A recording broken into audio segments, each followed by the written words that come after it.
තෙරුවන් සරණයි හැම දිනාටම. අදත් අපේ සුපුරුදු දහම් හමුවේ ආරම්භ කරන්නේ. අද 2020 වර්ෂයේ සැප්තැම්බර් මාසයේ 21 වෙනිදා සඳුදා දවස ශ්‍රී ලංකා වේලාවෙන් අපි උදෑසන 5:30ට මේ දහම් හමුව ආරම්භ කරනවා. 5:30 සිට තමයි දහම් හමුව අප පවත්වාගෙන යන්නේ. වෙනදා වගේම අපේ සුපුරුදු කල්යාණ මිත්‍ර පිරිස මෙම දහම් හමුව සඳහා සම්බන්ධ වී සිටිනවා. අපි හැමදෙනාම ඊටාම ගෞරවයෙන් කල්යාණ මිත්‍රත්වයෙන් පිළිගන්න කැමැති. අපි මේ සදහම් හමුව කාලයක් තිස්සේ පවත්වාගෙන යනු ලබනවා. විශේෂයෙන් අපි හැමදෙනාගේම ධර්ම අවබෝධය පිණිස මේ කාර්යය අපි සිද්ධ කරන්නේ. මේ වන විට අපි ධර්ම මාතෘකාවක් විශේෂයෙන් තියාගෙන තිබෙනවා. මේ මාතෘකාව අනුවයි මේ වන විට අපි මේ දහම් හමුව පවත්වගෙන ධර්ම මාතෘකාවක් තියාගෙන මේ සාකච්ඡාව කරගෙන යනු ලබනවා කාලයක් තිස්සේ. ඉතින් දැනට අපි මේ තියාගෙන තිබෙන මාතෘකාව හේතුඵල ධර්මතාව පටිච්ච සමුප්පාද කියන මාතෘකාව තමයි අපි දැනට අපේ සාකච්ඡා මාලාවට ඉදිරියෙන් තියාගෙන තිබෙන්නේ. හේතුඵල ධර්මතාව බුදු පියාණන් වහන්සේ පැහැදිලි කරන්නේ නැත්නම් ඒ ධර්මතාවය මතු කරන්නේ ඉදිරිපත් කරන්නේ නිවන ඉලක්ක කරගෙන ඊට ආධාරක යක් වශයෙන් විශේෂයෙන් දුක හට ගැනීම සහ දුක නිමා වීම කියන ප්‍රධාන චතුරාර්ය සත්‍යයෙන් ප්‍රධාන සත්‍ය දෙකක් පැහැදිලි කිරීමේදී තමයි මේ විදියට පටිච්චසමුප්පාද ධර්මතාව බුදු පියාණන් වහන්සේ ඉදිරියට ගන්න. අපිත් මේ පටිච්චසමුප්පාද ධර්මතාව සාකච්ඡා කරන්නේ ඒ අර්ථයෙන්මයි නිවන සාක්ෂාත් කිරීමෙහිලා එය උපයෝගී කර ගැනීම සඳහායි උපකාරී කර ගැනීම සඳහායි අපත් මේ සාකච්ඡාව පවත්වන්නේ. ඉතින් අපි මේ සාකච්ඡා මේ මාතෘකාව යටතේ සාකච්ඡා කීපයක් මීට පෙර සිද්ධ කළා. අපි බලමු අපි නතර කරපු තැන ඉඳලා තව ටිකක් ඉදිරියට මේ සාකච්ඡාව තුළින් හේතුඵල ධර්මතාවය අවබෝධ කරගන්න. හේතුඵල ධර්මතා સિદ્ધාන්තය නැත්නම් ඒ ධර්මතාව ස්වභාව ධර්මයට අයිති දෙයක්, ස්වභාව ධර්මයේ දෙයක්. ඒක බුදුරජාන් වහන්සේ වාක්‍ය 4කින් පැහැදිලි කරලා තියෙන ආකාරය අපි කලින් සාකච්ඡාවලදී පෙන්නලා දුන්නා. පාලි වාක්‍ය හැටියට ගත්තොත් ඒවයි තියෙන්නේ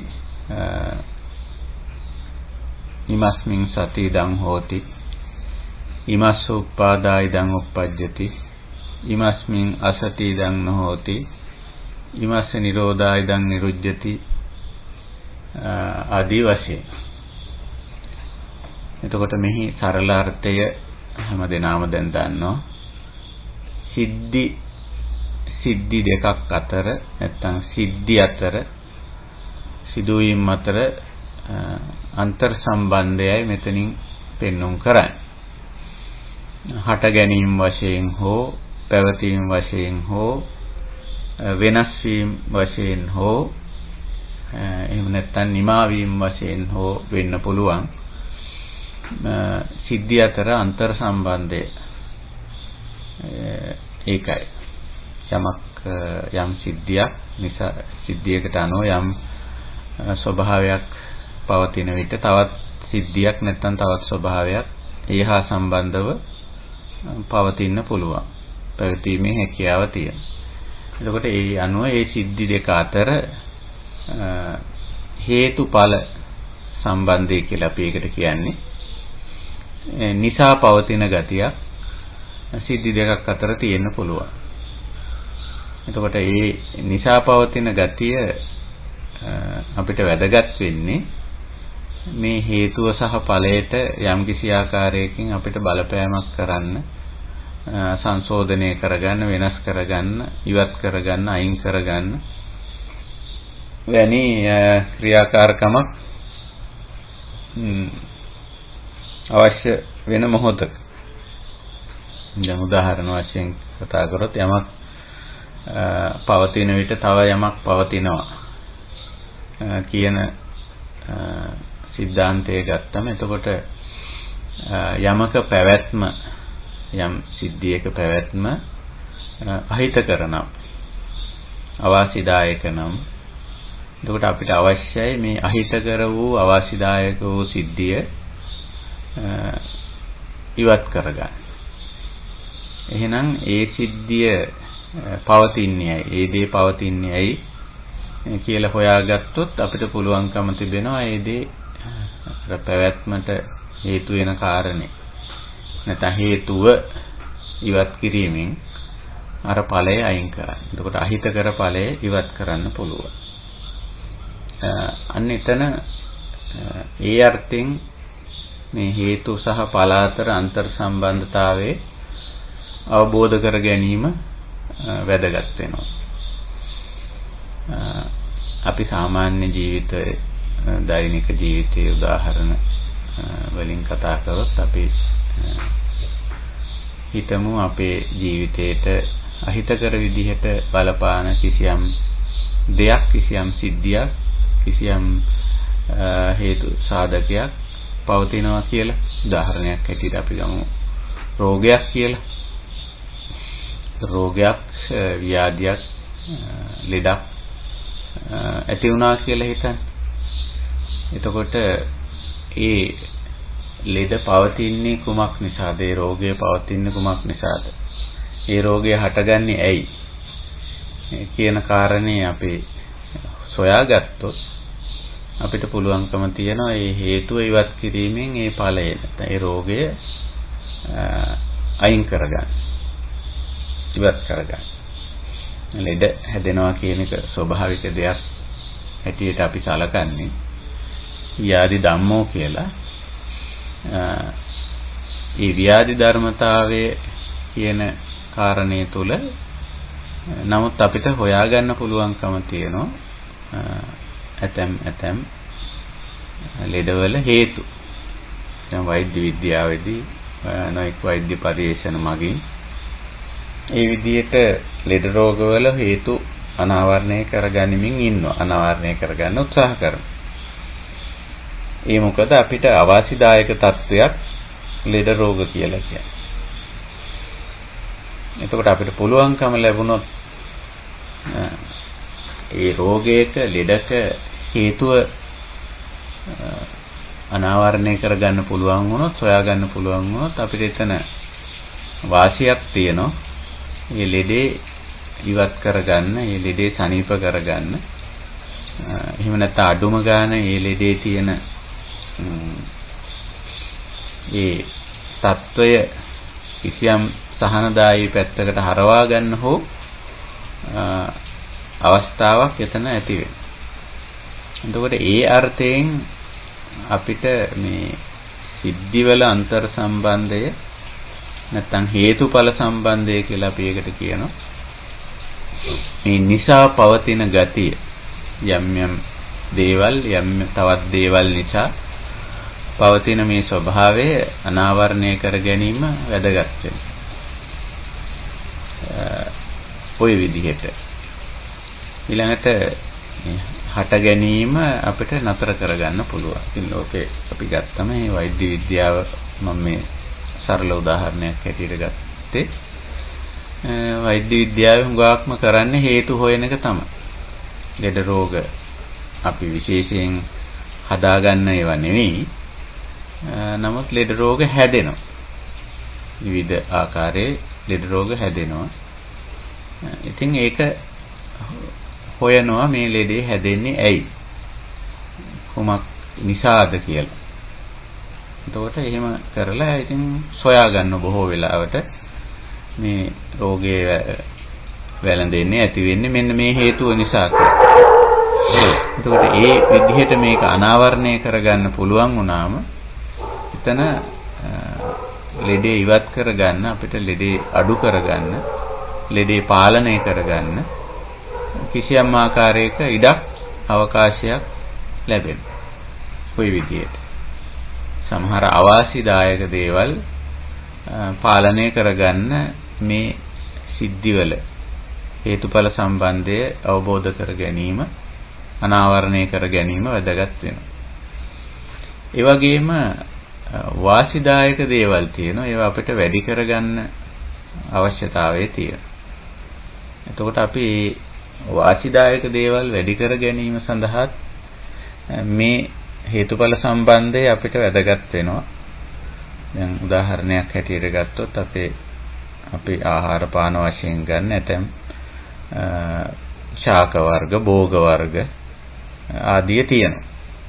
එතකොට ඒවා අපිට අවශ්‍යයි වැඩි කරගන්න. සමහරවිට ඒවායි ඵලදාව වැඩි කරගන්න අවශ්‍යයි.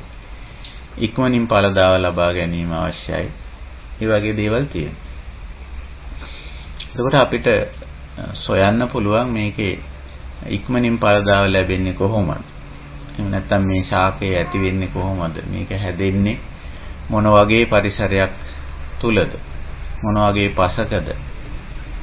ආදී වශයෙන් කිසියම් ආකාරයක පරිශ්‍රණයක් කරලා ඒ ශාකයේ ගහ ඒ ආහාර භෝගය අපිට වර්ධනය කරගන්න පුළුවන්. වැඩි කරගන්න පුළුවන්. එහි ඵලදාව වැඩි වෙන ආකාරය හොයා ගන්න පුළුවන්. හොයාගෙන ඵලදාව වැඩි කරගන්න පුළුවන්. අන්න ඒ වගේ. එතනත් අපිට කිසියම් ආකාරයක වාසිදායක දේ ප්‍රයෝජනවත් දේ වැඩි වීමේ සම්බන්ධතාවය හොයාගත්තම මේක වැඩි කරගන්න පුළුවන්. අඩු වීමේ සම්බන්ධතාවය හොයාගත්තම අවශ්‍ය දේ අඩු කරගන්න පුළුවන්. වෙනස් වීමේ සම්බන්ධතාවය හොයාගත්තොත් වෙනස් කරගන්න පුළුවන්. මෙන්න මේ වගේ මේ අවශ්‍යතාව සලකලා මේ සංසිද්ධිවල මේ දේවල් වල අන්තර් සම්බන්ධතාවය හොයා ගැනීමෙන් අපිට එහෙම දේවල් කරන්න පුළුවන්. එතකොට ලෞකික පැත්තෙත් අපි හුඟක් දේවල් කරන්නේ මේ සබාධමයේ තියෙන අන්තර් සම්බන්ධතාවය සබාධමයේ පෙන්නන මේ සිද්ධි අතර අන්තර් සම්බන්ධතාවය හොයා ගැනීම. විශේෂයෙන් විද්‍යා කියලා අපි කියන විද්‍යා ශාස්ත්‍රවල භෞතික රසායන ජීව සමාජ මනෝ ආදී වශයෙන් අපි විද්‍යා ශාස්ත්‍ර වෙන් කරගෙන තියෙනවා. භෞතික විද්‍යාව, රසායන විද්‍යාව, ජීව විද්‍යාව, සමාජ විද්‍යාව, මනෝ විද්‍යාව ආදී වශයෙන්. මේ විද්‍යාව බැලුවත් ඒ හැම එකකම බලන්නේ යම් සිද්ධි හා සිද්ධි අතර අන්තර් සම්බන්ධය. ඉතින් හැම විටම අවාසිදායක සිදුවීම යටපත් කරගන්න නැත්නම් ඒක ඉවත් කරගන්න බැහැර කරගන්න. ඒ වගේම වාසිදායක සිදුවීම තවදුරටත් පවත්වා ගන්න ඒක වැඩි කරගන්න අවශ්‍ය වෙනස්කම සිද්ධ කරගන්න මෙන්න මේ වගේ දේවල් සඳහා තමයි මේ හේතුඵල ධර්මතාවය හේතුඵල සිද්ධාන්තය නිතරම පාවිච්චි වෙන්නේ. ඉතින් බුදුරජාණන් වහන්සේත් මේ මතු කරලා ගත්තේ පැහැදිලි කළේ දේශනා කළේ එවැනිම අවශ්‍යතාවයක් සලකාගෙනම තමයි. මේක ඉතින් අර අපි දැන් මේ උදාහරණ වශයෙන් කියපු ලෞකික කාරණයක් ඉලක්ක කරලා නොවේ. බුදුජන් වහන්සේ බැලුවා මේ පුද්ගලයා පෙළෙන ප්‍රධාන සාධකයේ ප්‍රධාන ගැටලුව උන්වහන්සේ අනාවරණය කරගත්තා. ඒක ඉතින් අපි හැමෝටම ප්‍රත්‍යක්ෂ දෙයක්. මේ ජරා ව්‍යාධි මරණ ශෝක පරිදේව දුක්ඛ දෝමනස් උපායාස කියලා අපි ඒව අනාවරණය කරගෙන තියෙනවා. විවිධ නම් අපි ඒවට දීලා තියෙනවා. අපි ඒව පෙළෙන සාධක. ඉතින් ඒවට සාමාන්‍යයෙන් මිනිස්සු කැමති නැහැ. අපි කවුරුත් කැමති නැහැ. ජරාව ධර්මතාවයක් වුණාට ඉතින් ඒකට සාමාන්‍යයෙන් කැමති නැහැ. ව්‍යාධිය ධර්මතාවයක් වුණාට හේතුඵල ධර්මතාවයක් වුණාට ඒකට මනාප නැහැ, කැමති නැහැ. මරණයේ ධර්මතාවක් වුණාට ඒකට සත්‍යෝ කැමති නැහැ. ඒ වගේම ඔය අප්‍රිය දේවල් සමග එකවීම, ප්‍රිය දේවලින් වින්වීම, අපේක්ෂා කරන දේවල් නොලැබී යාම, මේ වගේ අකමැති දේවල් තිබෙනවා. ඉතින් ඒවා දුක්ඛදායක දේවල් හැටියට අපි හඳුන්වනවා. ඉතින් ඒවයි ඇයි ඒවා ඇති වෙන්නේ? මේ වගේ දේවල් ඇතිවීමේ හේතුව කොහොමද? එතකොට කියලා හේතු හොයාගත්තොත් අපිට පුළුවන් මේ අකමැති දේ ඉවත් කරගන්න, බැහැර කරගන්න. අනේ ඒ අර්ථයෙන් විශේෂයෙන් දුක්ඛ කියන ස්වභාවය දුරු කර ගැනීම, දුක්ඛ නිරෝධය පිණිස තමයි ප්‍රධාන වශයෙන් මේ හේතුඵල ධර්මතාවය බුදු පියාණන් වහන්සේ මතු කරලා ගන්න. එතෙන්දී දුක්ඛ සමුදය පැත්ත හොයනවා. කොහොමද හටගන්නේ කියලා. ඉතින් මේ හට ගැනීම තමයි ඔය ද්වාදස අංග වශයෙන් අපි කවුරුත් දන්න අවිද්‍යා පත්‍ය සංඛාරා, සංඛාර පත්‍ය විඥානං, විඥාන පත්‍ය නාම රූපං, නාම රූප පත්‍ය සලආයතනං, සලආයතන පත්‍ය පස්සෝ, පස්ස පත්‍ය වේදනා, වේදනා පත්‍ය තණ්හා, තණ්හා පත්‍ය උපාදාන, උපාදාන පත්‍ය භව, භව පත්‍ය ජාති, ජාති පත්‍ය ජරා මරණ ශෝක පරිදේව දුක්ඛ දෝමනස් උපායාස සම්භවಂತಿ කියලා බුදුරජාණන් වහන්සේ අර හේතුඵල සිද්ධාන්තේ නැත්නම් හේතුඵල ධර්මතාවයේ පදනම් කරගෙන දුක ඇති වෙන ආකාරය කිසියම් ආකාරයක සිද්ධිමාලාවක් විදිහට හේතුඵල වශයෙන් ඇති කරන සිද්ධිමාලාවක් විදිහට දේශනා කළා තිබෙනවා. එතකොට යම් මිනිස්සෙකුට යම් කෙනෙකුට අවශ්‍ය නම් අර දුක්ඛ දෝමනස්ස උපායාස ටිකෙන් මිදෙන්න, එතකොට එතන ඔහුට ඉඩක් තියෙන ඒ සඳහා මිදෙන්න. මොකද එහි හේතු අනාවරණය කරගෙන තිබෙන නිසා, හේතු විවර වී තිබෙන නිසා, හේතු අනාවරණය වී තිබෙන නිසා එතන ඉඩක් තිබෙනවා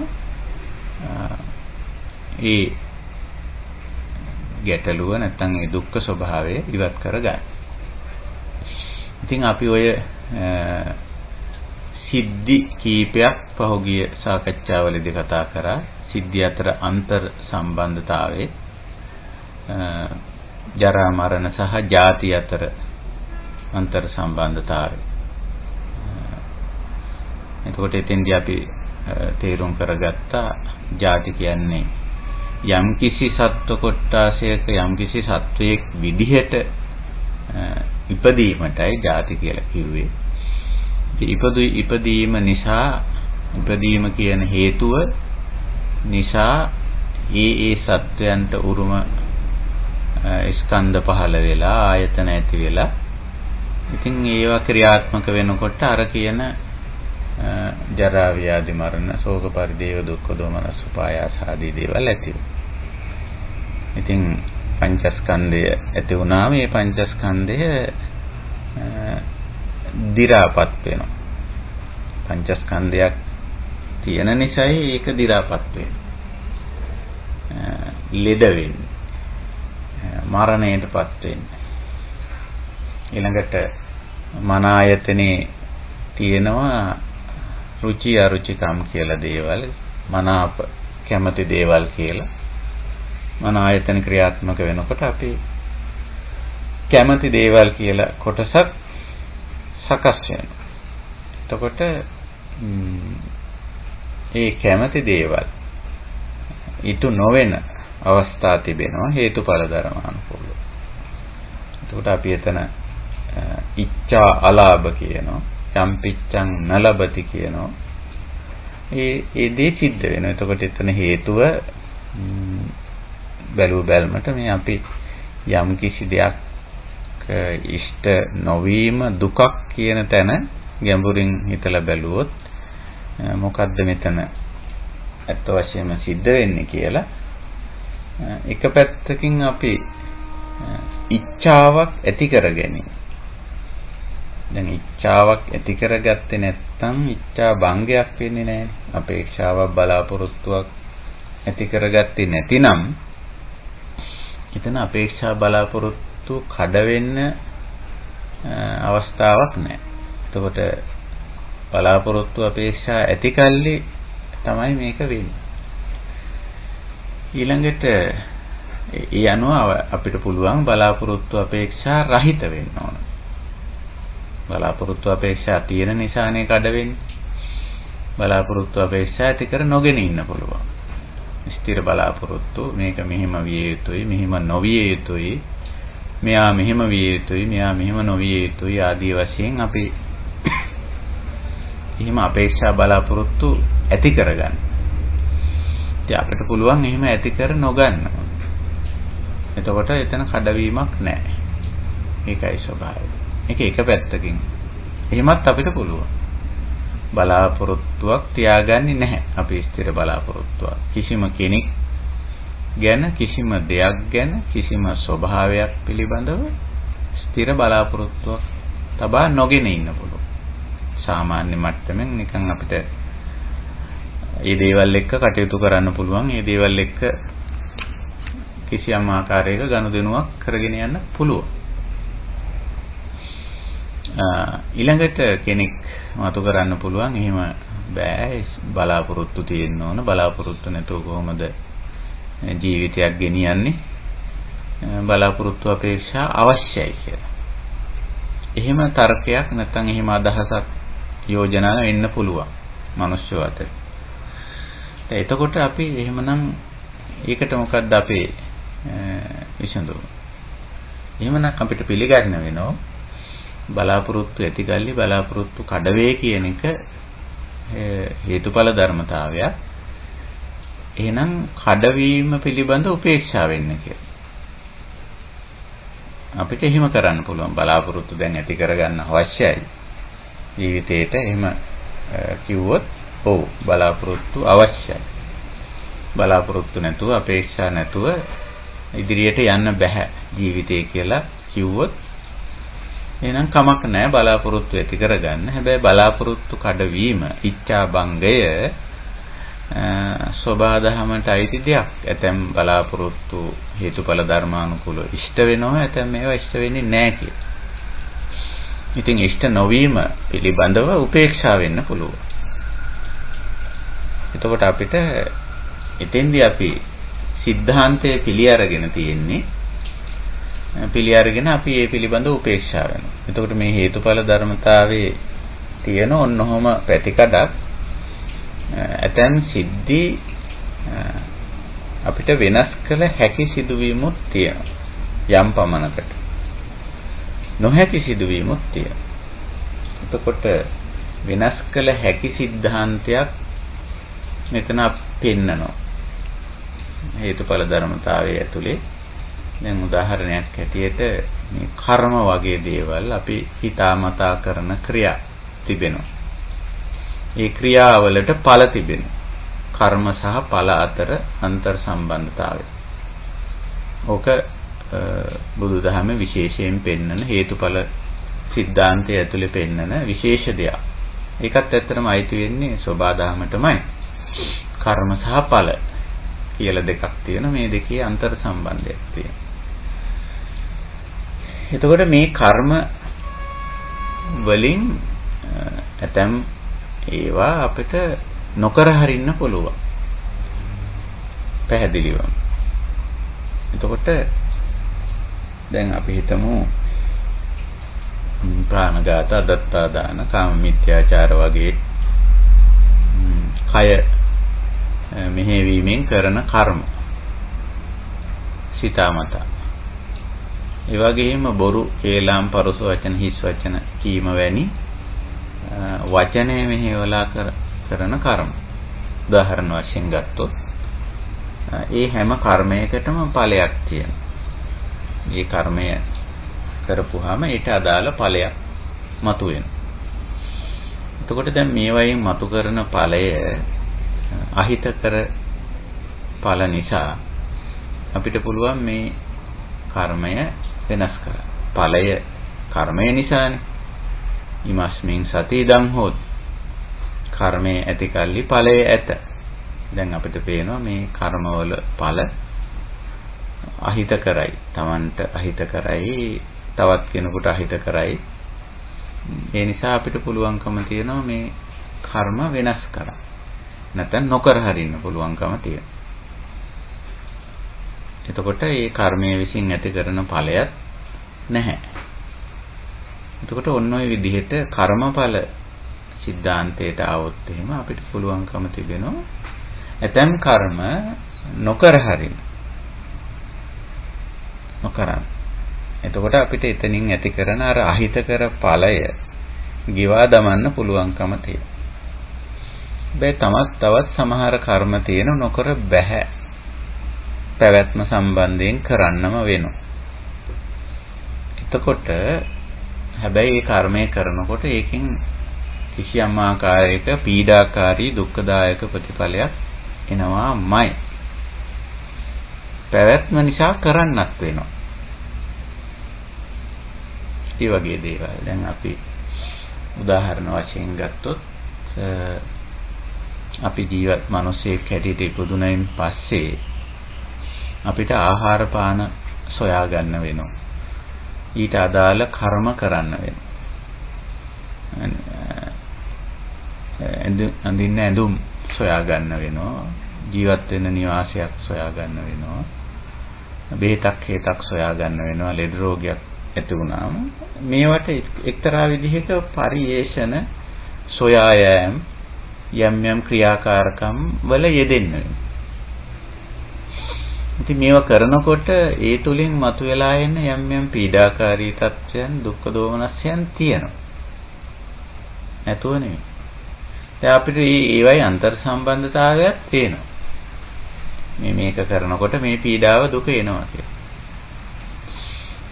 එහෙත් අපිට ඒක දිගටම කරන්න බෑ.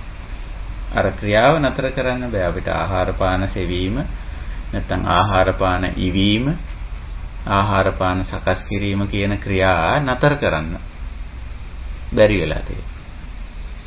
ඉතින් ඒ ක්‍රියා කරනකොට ඒවයින් යම් දුෂ්කරතා පීඩාකාරී තත්ත්වයන් මතුවලා යනවා.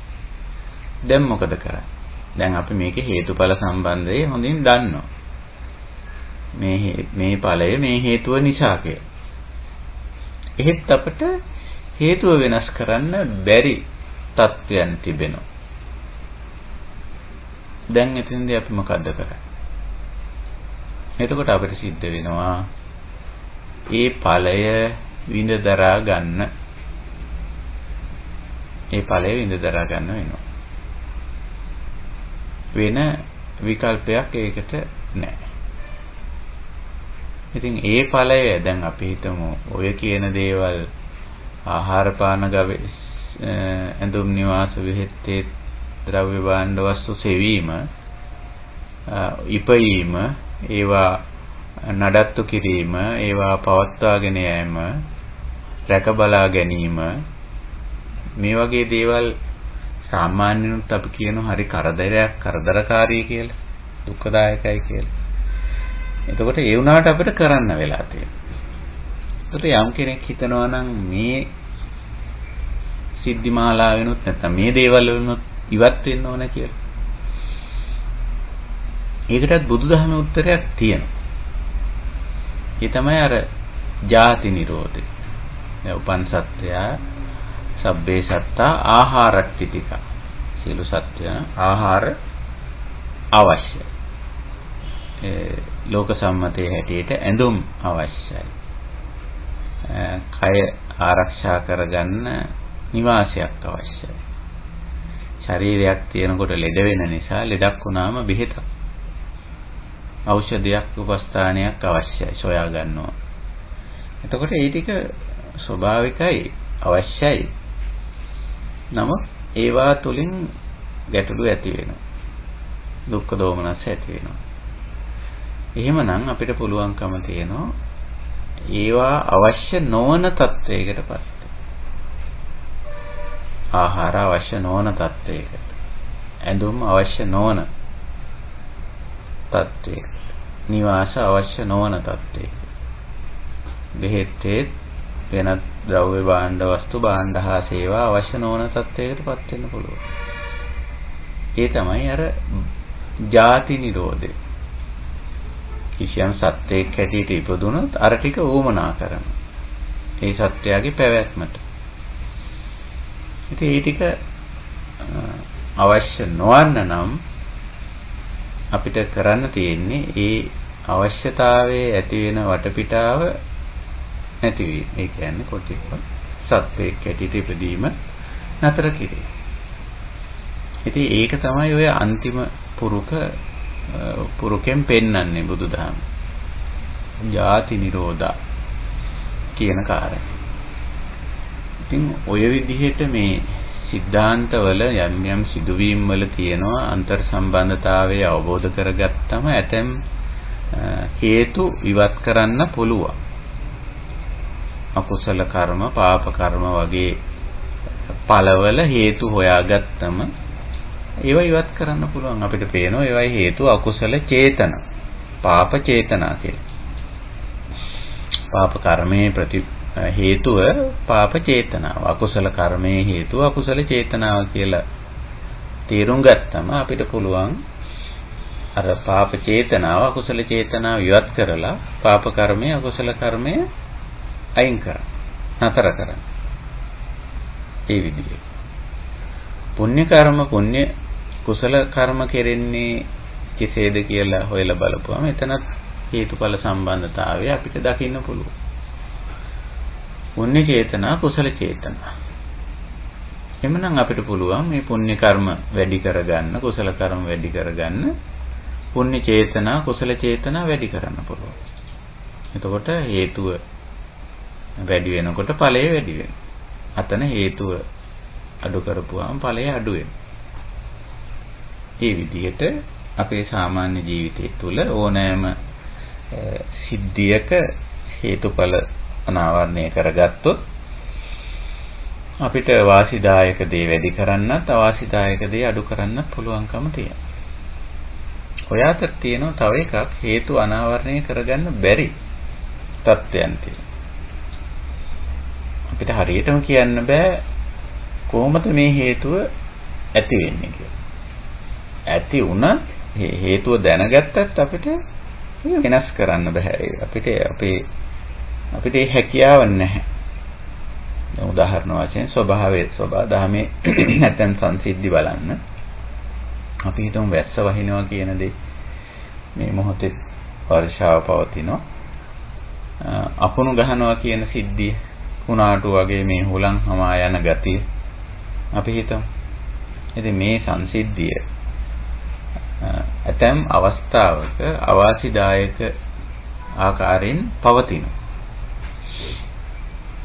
තද වැසි තත්වයන්, සමගේන කුණාටු තත්වයන්, විදුලි කෙටීම් ආදී දේවල් අපිට අවාසිදායක විදිහට පවතිනවා.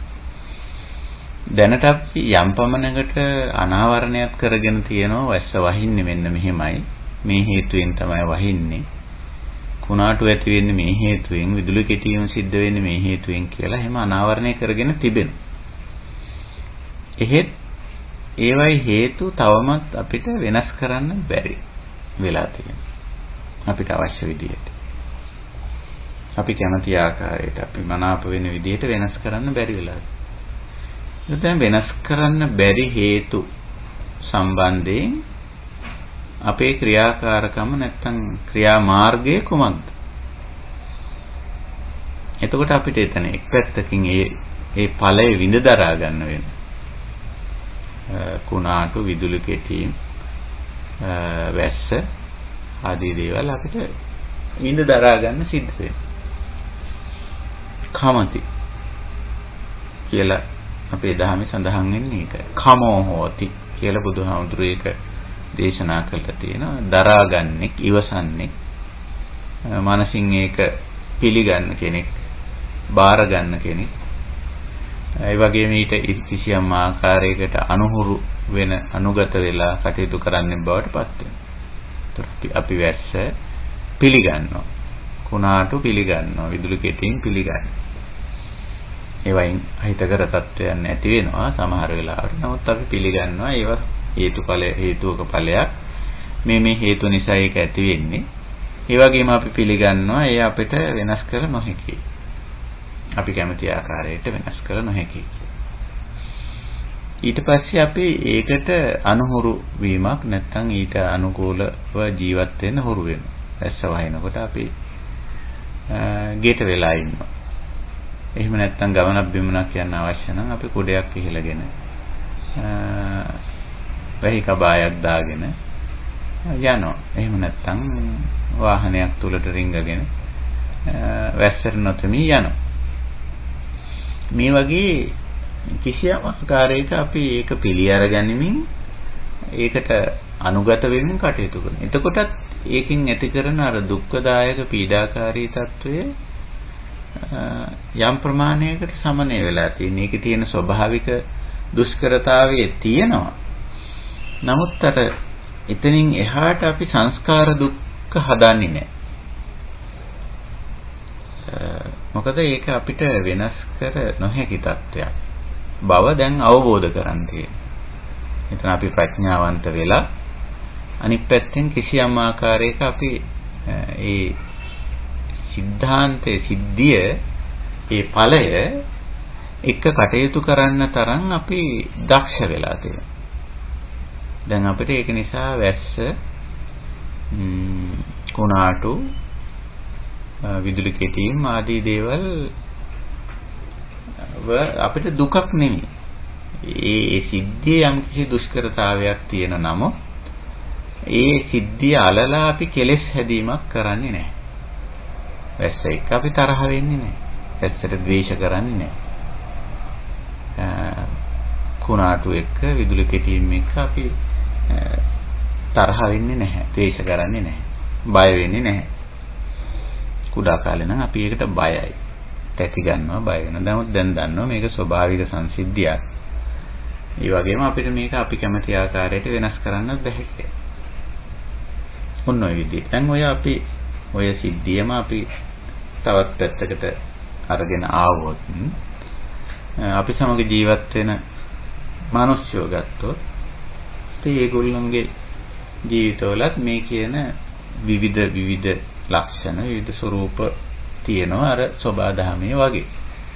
ඉතින් මිනිස්සුયો සමහර වෙලාවට ඔය වහිනෝ පුනාටු වෙනවා විදුලි කොටනවා වගේ මානව චර්යාවනොත් අපිට සමහර වෙලාවට පේනවා සමහර මිනිස්යන්ගේ හැසිරීම රටා ටිකක් ගොරෝසු වෙනවා. පීඩාකාරී වෙනවා. කටුක වෙනවා. ඉතින් ළඟ ඉන්න අයට ඒක කරදරයක් සමහර වෙලාවට හිංසාවක් පීඩාවක් වෙනවා. නමුත් අපිට මේ தත්ත්වය වෙනස් කරන්න බෑ. අර වැස්ස කුණාටුව විදුලි කෙටීම හේතුව අපි දන්නවා. නමුත් අපිට හේතු වෙනස් කිරීමේ හැකියාව නැහැ. දැන් අපි ඒකත් එක්ක ඒකට උපේක්ෂා වෙනවා. අපි කියන්නේ ඒකේ ස්වභාවය තේරුම් අරගෙන වෙනස් කරන්න බැරි බව දැනගෙන කිසියම් ආකාරයක ඒකත් එක්ක පවතින පුරුදු වුණා. දැන් මේ මානව චර්යා ගත්තත් මිනිස්යන්ගේ ජීවිතවල තියෙන මේ කුණාටු ගතිය, වැහිබර ගතිය, අකුණු ගහන ගතිය එහෙම නැත්නම් අපි ඒවට කියන්නේ ඔය පාප අකුසල සහගත සිතුම් පැතුම් එවැනි වචන කතා බහ කිරීම එවැනි චර්යාවන් තමයි මම මේකෙන් අදහස් කරේ. ඉතින් එවැනි ඒවායි හේතු අපි සමාජයට දකිනවා. මේ මිනිස්සයා මෙහෙම හැසිරෙන්නේ මේ විදියට කටයුතු කරන්නේ ඇයි කියන හේතුව අපි දකිනවා. නමුත් හේතුව අපිට අයින් කරන්න බෑ.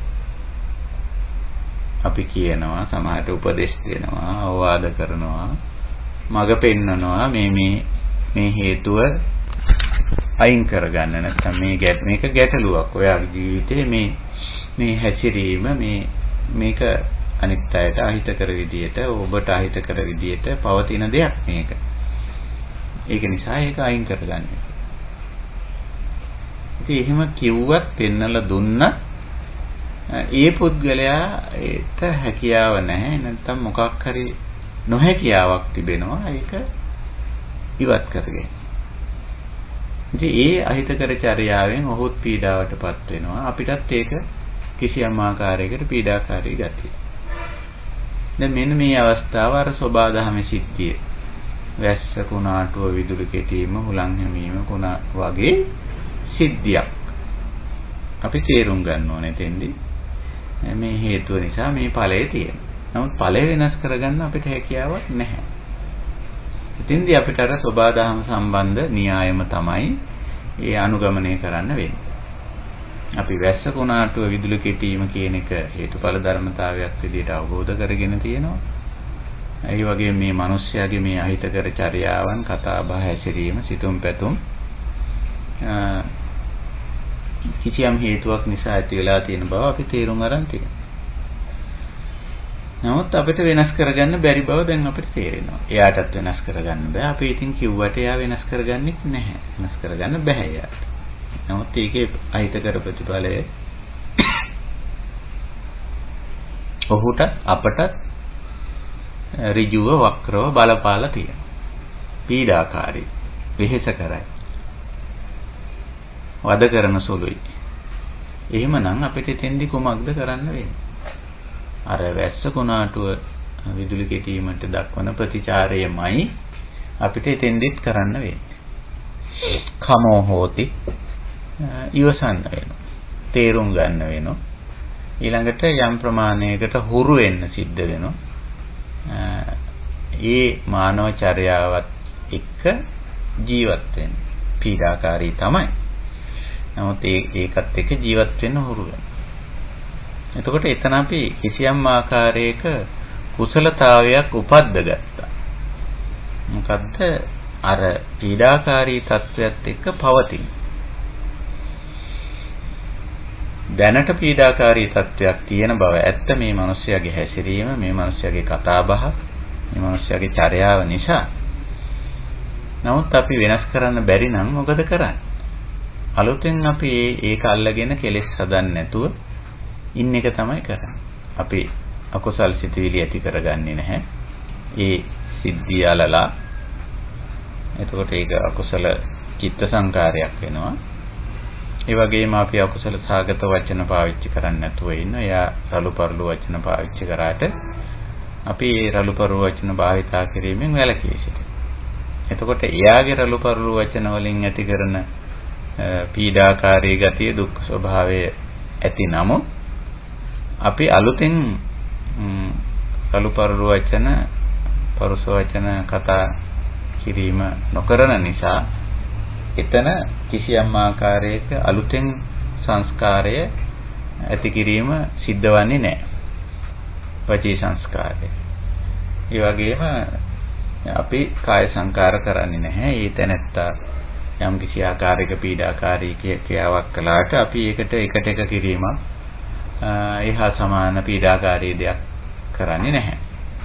එතකොට එතන කිසියම් ආකාරයක අර පීඩාකාරී ස්වභාවයේ අඩුවීමක් තියෙනවා. සම්පූර්ණ නැත්තර නැතිවීමක් නෙවෙයි. අනිත්‍යත්වයේ පැත්තෙන් ඒක කරනවා කාය දුස්චරිතය. නමුත් අපේ පැත්තෙන් ඒ කාය දුස්චරිතය අපි කරන්නේ නැහැ. රණ්ඩු කරගන්නේ යන්නේ නැහැ. එයා රණ්ඩු කරනවා. නමුත් අපි රණ්ඩු කරන්නේ නැහැ. එතකොට එතන රණ්ඩුවක් තියෙන නමුත් අපි එක පැත්තකින් ඒක නතර කරලා දෙයි. එතකොට මේකේ පීඩාකාරී ගතිය යම් ප්‍රමාණයකට අඩු කරලා දෙයි. නැත්තට නැති වෙලා නෙමෙයි. ඉතින් මෙන්න මේ වගේ හේතුඵල අනාවරණය කර ගැනීම තුළ එක් පැත්තකින් අපිට හේතු ඉවත් කර ගැනීමේ හැකියාවක් තිබෙනවා. සමහර අවස්ථාවල හැබැයි අපි තේරුම් ගන්න අවශ්‍යයි 100% අපි අකමැති ඵලයන්ගේ හේතු ඉවත් කරන්න අපිට හැකියාවක් නැහැ. ඉතින් සමහර ඒවා පමණයි ඉවත් කළ හැකි. එතකොට කියන්නේ මම මේ කතා කරන්නේ ජීවත්ව ඉන්නකම් භව නිරෝධේ නොකර ඉන් මෙහා පැත්තේ කතාවක් මේ කියන්නේ. භව නිරෝධයේ තුලත් සියලු හේතු අවසන් වෙනවා. සියලු දුක්ඛ හේතු වගේම සියලු සුඛ හේතු දුක්ඛ හේතු ඔක්කොම අවසන් වෙනවා. එතන. නමුත් මේ භවයේ ඇති කල්ලි මේ අපි දැනටමත් අපි මේ ජාතිය මේ ඉපදිච්ච සත්වයෝනේ. ඒ ඉපදිච්ච සත්වය හැටියට මේ ජීවිතයේ තුල කතාවයි අපි මේ කතා කරන්නේ. ඒක තමයි හුඟක්ම අපිට වැදගත් මෙතෙන්දී. මේ ප්‍රායෝගික ජීවිතයේ එදිනෙදා ජීවිතයේ තුල මේ හේතුඵල સિદ્ધාන්තයේ තේරුම් අර ගැනීම හරහා අප විසින් ඇති කරගනු ලබන්නේ කුමන ආකාරයේ කුසලතාවක්ද කියන එක තමයි හුඟක්ම වැදගත් වෙන්නේ. ඉතින් ඒක නිසා බුදුරජාණන් වහන්සේ ඔන්න ඔය කාරණේ අපිට පෙන්වලා දීලා තියෙනවා. ඇතැම් හේතු වෙනස් කළ හැකි. මේ වෙනස් කළ හැකි හේතුව වෙනස් කරගත්තට කමක් නැහැ. ඒ අතර තවත් හේතු තිබෙනවා වෙනස් කළ නොහැකි හේතු. එතකොට ඒ හේතු වෙනස් කර නොහැකි බවත් තේරුම්ගෙන අවබෝධ කරගෙන එතන අපිට සිද්ධ වෙනවා කිසියම් ආකාරයක කුසලයක් වර්ධනය කරගන්න. ඒ දුෂ්කරතාවයේ සමග පැවැත්මට අදාළ. ඒකයි දැන් බුදුදහමේ භාවනා කියන කාරණේ ඉදිරිපත් වෙලා තියෙන්නේ. ඉතින් භාවනා කියන එක තුල උගාක්ම තියෙන්නේ කුසලතා වර්ධනය කිරීම. මොකටද අර වෙනස් කළ නොහැකි දේවල් සමග පවතින. අපි ඒකට සාමාන්‍යයෙන් කියනවා නොඇලී නොගැටි නොමුලාව පවතිනවා කියලා. අපි කලින් කතා කළ සතිපට්ඨාන භාවනා ක්‍රමයේ සූත්‍රයේදී බුදු පියාණන් වහන්සේ ඒක දේශනා කරේ අනිශ්චිතෝ විහෙරති කියලා. අනිශ්චිත විහෙරණය අපි විසින් ඇති කරගත යුතු කුසලතාවය. එහෙම එකක් අවශ්‍ය වෙන්නේ මේ හේතු වෙනස් කර නොහැකි තැන ඇත්ත වශයෙන්. මේ ඇතැම් හේතු වෙනස් කරන්න බෑ. අපි කැමති ආකාරයට ඒවා වෙනස් කරන්න බෑ. නමුත් ඒවා දුෂ්කරතා දුක්ඛ කයින් හෝ මනසින් දරා ගැනීමට යම් අපහසු තත්ත්වයන්. ඉතින් එතකොට අපි මේ කුසලතාවයක් වර්ධනය කරගන්න. ඔබ සමහර විට අහලා ඇති මේ සබ්බාසව සූත්‍රය. මම පොඩ්ඩක් මේ සූත්‍රය මෙතෙන්දී ඉදිරියට ගන්න කැමතියි. මේ සාකච්ඡාවට මේ බුදුරජාණන් වහන්සේ මේ සූත්‍රයේදී කිසියම් ආකාර ක්‍රියාකාරකම් කීපයක් 7ක් පමණ දේශනා කළා තියෙන. ඒ අවස්ථාවේ හැටියට එතනදී 7ක් දේශනා කළා තියෙනවා. ඒ හා සමාන තවත් දේශනා තිබෙනවා. කොහොම නමුත් සූත්‍රය අපිට පේනවා 7ක්. ඒ 7 සාමාන්‍යයෙන් අහලා තියෙනවා කියලා මම හිතනවා මේවා. මජ්ක්‍ධිම නිකාය ඇතුළත සබ්බාසව සූත්‍රයේ ඒකේ කිසියම් කුසලතා 7ක් අපිට යෝජනා කරන බුදුරජාණන් වහන්සේ. දස්සනා සංවරා පටිසේවනා ආදිවාසනා පරිවර්ජනා විනෝදනා භාවනා කියලා. එතකොට මේ 7ෙන්ම පෙන්눔 කරන්නේ ඇත්ත වශයෙන්ම ඔය මේ හේතු දකින්නවා හේතු අනාවරණය වෙලා තිබෙනවා. නමුත් හේතු වෙනස් කරගන්න බැරි වටපිටාවක අපි කොහොමද කටයුතු කරන්නේ කියලා. එතකොට පළවෙනි කාරණේ කියන්නේ දස්සනා කියලා. දස්සනා කියන්නේ අපි අර හේතු දකිය යුතුයි. මේක හැබැයි හේතුව දැකගත යුතුයි. හේතුව වෙනස් කළ හැකිද නැද්ද කියා තේරුම් ගත යුතුයි. අවබෝධ කරගත යුතුයි. එතකොට එතන අන්න දස්සනාවෙන් එතන ගැටලුව සමහන් කරගත්තා. ඒ සිද්ධියේ හේතුවත් අපි දන්නවා. ඒ වගේම සිද්ධියේ හේතුව වෙනස් කළ නොහැකි බවත් අපි දන්නවා. එතකොට ඒකත් එක්ක අපි පැවතිය යුතු බව දන්නවා. එතකොට තියෙන්නේ එතන කිසියම් ආකාරයේ ගැඹුරු අවබෝධයක්. මේක තමයි බුදු පියාණන් වහන්සේ දස්සනා කියලා කියන්නේ. ඒක අපි වඩාගත්ත කුසලයක්. දැන් සමහර සිද්ධි වෙනවා සිද්ධිය වෙන්නේ ඇයි කියලාත් අපි දන්නවා වෙනස් කරන්න බැරි බවක් දන්නවා. එහෙනම් එතන ගැඹුරු අවබෝධයකින් ඉන්නේ ඒ සිදුවීමත් එක්ක ජීවත් වෙන්නේ එහෙම. දස්සන. ඊළඟට කියන සංවරා කියලා. සංවර කියන එකෙන් හුඟක් වෙලාවට අදහස් කරනවා ඇතැම් දේ කිරීම සහ ඇතැම් දේ නොකිරීම. අවස්ථානුකූලව යමක් කිරීම හෝ නොකර හැරීම.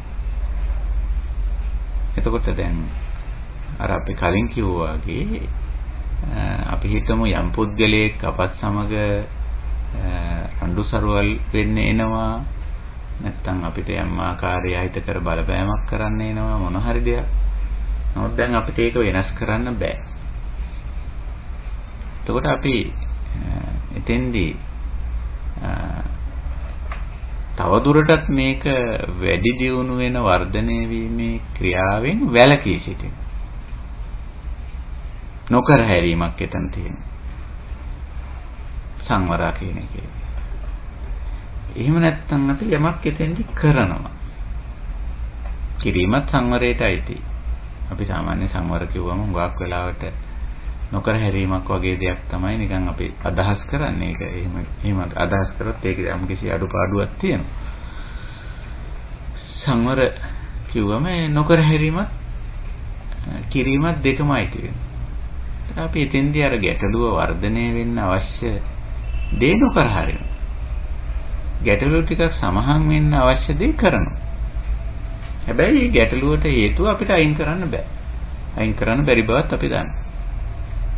එතකොටත් යම්කිසි සහනදායී තත්වයක් එතන තියෙනවා. ඒ කියන්නේ මේ දුෂ්කරතාවයේ 100% මගහැරලා නෙමෙයි. නමුත් කිසියම් ආකාරයක අපි සමහන් කරගෙන දැන් ওই ලෙඩ රෝගවලදී අපි බලන්න. ඉතින් වෛද්‍යවරයා කියන්නේම මෙන්න මේ දේවල් කෑවොත් බිව්වොත් මේ ලෙඩේ වැඩි වෙනවා.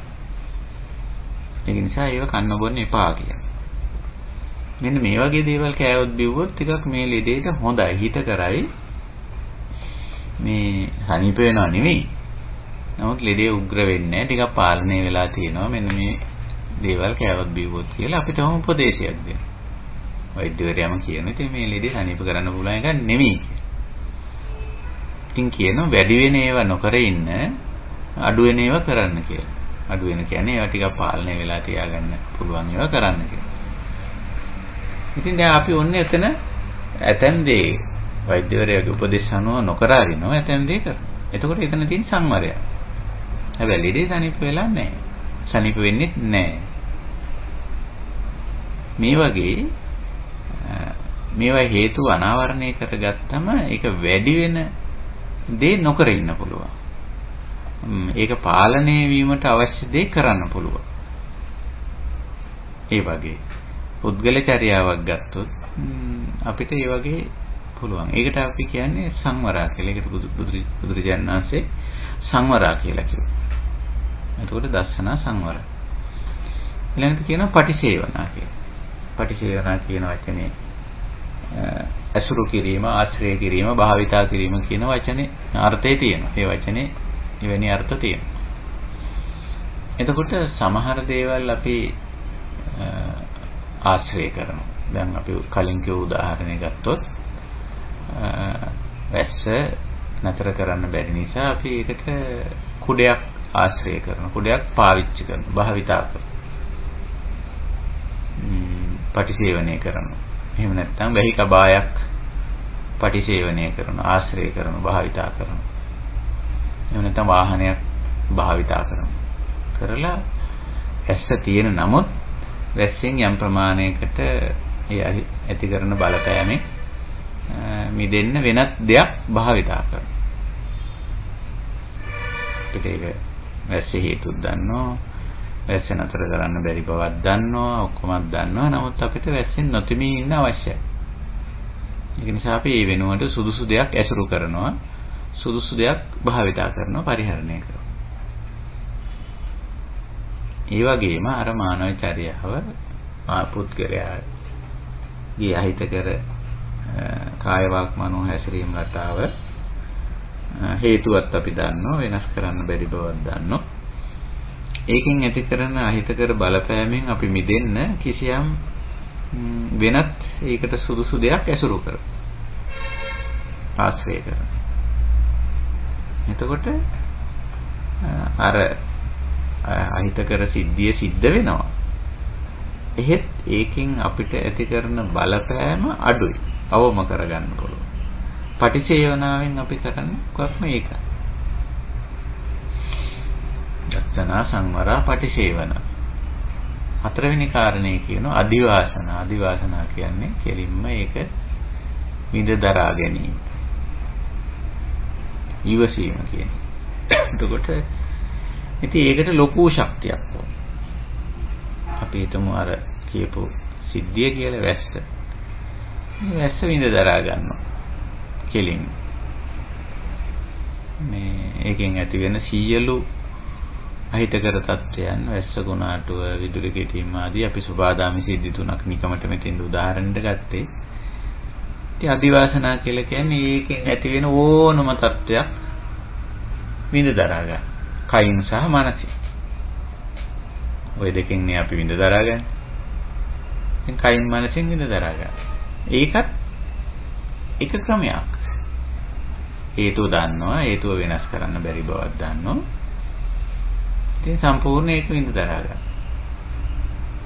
ඒ වගේම තමයි අර අපිට ජීවිතේ බලපාන වෙනත් අයගේ යම් යම් ක්‍රියාකාරකම්, මානව චර්යා, මානව හැසිරීම රටා, මානව ප්‍රතිචාර අපි කෙලින්ම විඳ දරා ගන්න. ආයෙ අඩු කරන්න යන්නෙත් නැහැ, වැඩි කරන්න යන්නෙත් නැහැ. අඩු වැඩි කරන්න බෑ. පවතින தත්ත්වය විඳ දරා ගැනීම. ඒකත් අපේ ධර්මයේ කුසලතාවයක්. අපි මේ කතා කරන්නේ දැන් කුසලතා කීපයක් ගැන. දස්සනා, සංවරා, පටිසේවන, ආදිවාසන. ඊළඟ එකක් බුදු පියාණන් වහන්සේ පෙන්වනවා පරිවර්ජනා. මග හැරීම කියලා අපි ඔකට සිංහල භාෂාවෙන් කියන්නේ පරිවර්ජති, පරිවර්ජනා, මග හැරීම. ඉතින් අර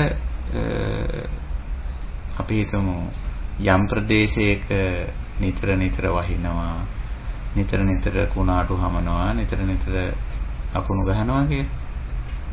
අපිට පුළුවන් ඒ ප්‍රදේශයෙන් ඒව අඩු ප්‍රදේශයකට යන්න. ඒ ප්‍රදේශයේ මග හැර ගියා කියලා අපි කියන විදිහට පරිවර්ජනය කරුවා. එහෙමත් ක්‍රම තියෙනවා. අපි එහෙම සාමාන්‍ය ජීවිතය කරනවානේ ස්වභාවික දුෂ්කරතා බහුල ප්‍රදේශ මග හැරලා යන. අපි පදිංචියට තෝරන්නේ නැහැ මේ වගේ ප්‍රදේශ. ජීවත් වීමට තෝරන්නේ නැහැ මේ වගේ ප්‍රදේශ. මොකද මේ ප්‍රදේශවල ස්වභාවික විපත් අනතුරු නැත්තම් දුෂ්කරතා බහුලයි. වැඩි. ඒකට අපි මේ ප්‍රදේශෙ මග හැරලා. එහෙනම් මග හැරීමක් කරන්න පුළුවන්. අපි හේතුත් දන්නවා, හේතු වෙනස් කරන්න බැරි බවක් දන්නවා. අපි කරන්නේ එක්තරා ක්‍රමයක් හැටියට මග හැර යන. ඒකත් කුසලතාවය. ඉතින් ඕක අර පුද්ගල සිද්ධි වලට ගත්තත් අපේ ජීවිතේ උඟා බලපාන දෙයක් මම මේ කතා කරන්නේ. අනිත් අයගේ ජීවිතවල හැසිරීම රටා, ඒගොල්ලන්ගේ ආකල්ප, ඒ අයගේ කතා බහ දුෂ්කර විදියට බලපාන අවස්ථාවක්. අපි මේ දුක්ඛ සත්‍ය කියන්නේ දුක්ඛ සත්‍ය පැත්තෙන් අපි මේ කාරණේ කතා කරන්නේ. ඒකම සමුදයත් මේ නිරෝධයත් මෙතන තියෙනවා. දුක්ඛය දුක්ඛ නිරෝධයටත් අදාළව මේ දේවල් මම මේ පැහැදිලි කරන්නේ. ඉතින් අපිටත් පුළුවන් පුද්ගලියව මග හැර යන පරිවර්ජන. ඒකෙන් කියන්නේ නිකන් ප්‍රතික්ෂේප කරනවා වගේ අදහසක් නෙමෙයි. දැන් ප්‍රතික්ෂේප කරනවා වගේ කියනකොට එක්තරා නිකන් අකුසල ගතියක් පේනවනේ. දැන් යමක් ප්‍රතික්ෂේප කරනකොට නිකන් ඒකේ සියුම් ද්වේෂ ගතියක් තියෙනවා නැත්te නෑ. එතකොට ඒක කුසලතාවයක් හැටියට අපිට කියන්න බෑ. නමුත් මෙතන බුදුහාමුදුරුවෝ පාවිච්චි කරන වචනේ ප්‍රතික්ෂේප කිරීම නෙමෙයි. මග හැරීම කියන අදහස දීලා තියෙනවා. මග හැරීම. ඉතින් පුද්ගලයාත් එක්ක ඉන්නවා, පුද්ගලයාත් එක්ක තමයි ජීවත් වෙන්නේ. නමුත් නිතරම ඔහුගේ අර කටුක දුෂ්කරතාවයේ අපි මග හරිනවා. එයා කේන්ති ගත්තම අපි මග ඇරලා ඉන්නේ. යාරලු වචන කතා කරනකොට අපි නැහැ පැත්තකට ගිහිල්ලා ඉන්නේ. ඒ ඔහුගේ සිතුම් පැතුම් අනාවරණය වෙනකොට අපි ඒවා නොතේරුණා වගේ ඉන්නවා සමහර වෙලාවට. ඒකට ඒ වගේ කිසියම් ආකාරයක මගහැරීමක්, තරහ වීමක් නැහැ, අමනාප වීමක් නැහැ. අලුතෙන් කෙලෙස් හැදීමක් කරන්නේ නැහැ අපි. මෙතන යම් කිසි කුසලතාවයක් බුදුරජාණන් වහන්සේ උගන්වනවා. හේතුව වෙනස් කරන්න බැරි අවස්ථාවේ ඵලය වෙනස් කරන්න බැරි නිසා ඵලය මගහරින. පරිවර්ජන. ඒකත් එක කුසලතාවයක්. ඊළඟට විනෝදනා කියලා ඊළඟ අවස්ථාව පෙන්නනවා. විනෝදනා කියලා කිව්වේ සම්පූර්ණයෙන්ම ඉවත් කිරීම, ඉවත් කරන තත්ත්වය, ඉවත් කිරීම.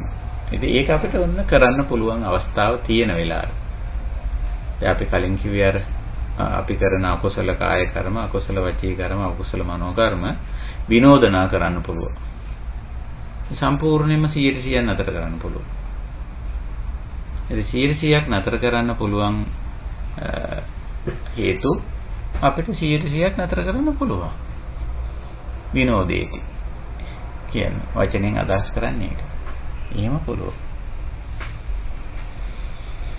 ඉතින් ওই විදිහට මේ දුෂ්කරතා දුක්ඛ තත්වයන් හමුවේ කටයුතු කිරීම සඳහා ඊටාම ප්‍රශස්ත විදිහේ කුසලතා පද්ධතියක් ඉදිරිපත් කරනවා. අන්තිමට ඔය සබ්බාසව සූත්‍රය දක්වන්නේ භාවනා කියලා. ඉතින් භාවනා කියන එකකින් අදහස් කරන්නේ අවශ්‍ය ඔය කියන ලද කුසලතා වර්ධනය කර ගැනීම. අප විසින් අප තුල වර්ධනය කර ගැනීම. දස්සනාවේ ඉඳලා විනෝදනා දක්වා කුසලතා ටික වර්ධනය කර ගැනීමට භාවනා කියනවා. භාවනා කියන්නේ එතන කුසලතා වර්ධනය කිරීම. දස්සනාව ඇති කර ගැනීමත් භාවනාවක්. සංවරය ඇති කර ගැනීමත් භාවනාවක්. පටිසේවනයත් භාවනාවක්. ඒක හුරු පුරුදු වීම. පරිවර්ජණය මගහැරීම හුරු පුරුදු වීමත් භාවනාවක්. විනෝදනාව හුරු පුරුදු වීමත් භාවනාවක්. ඉතින් භාවනා කිව්වම මේකෙන් අදහස් කරන්නේ අවශ්‍ය කුසලතාවයේ වර්ධනය කර ගැනීම කියන එක. ඉතින් ඔන්න ඔය විදිහට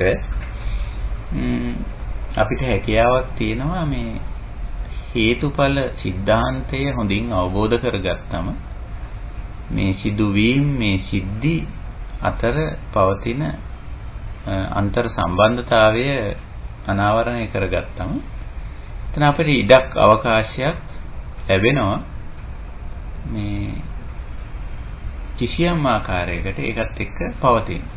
ඒ ස්වභාවයත් එක්ක පවතින. ප්‍රධාන වශයෙන්ම හේතුඵල સિદ્ધාන්තයේ තියෙන්නේ උතන. ඉතින් ඔන්න ඔය දේවල් ටික අවබෝධ නොවුණු තැන අපි සාමාන්‍යයෙන් කියනවා අවිද්‍යාව කියලා.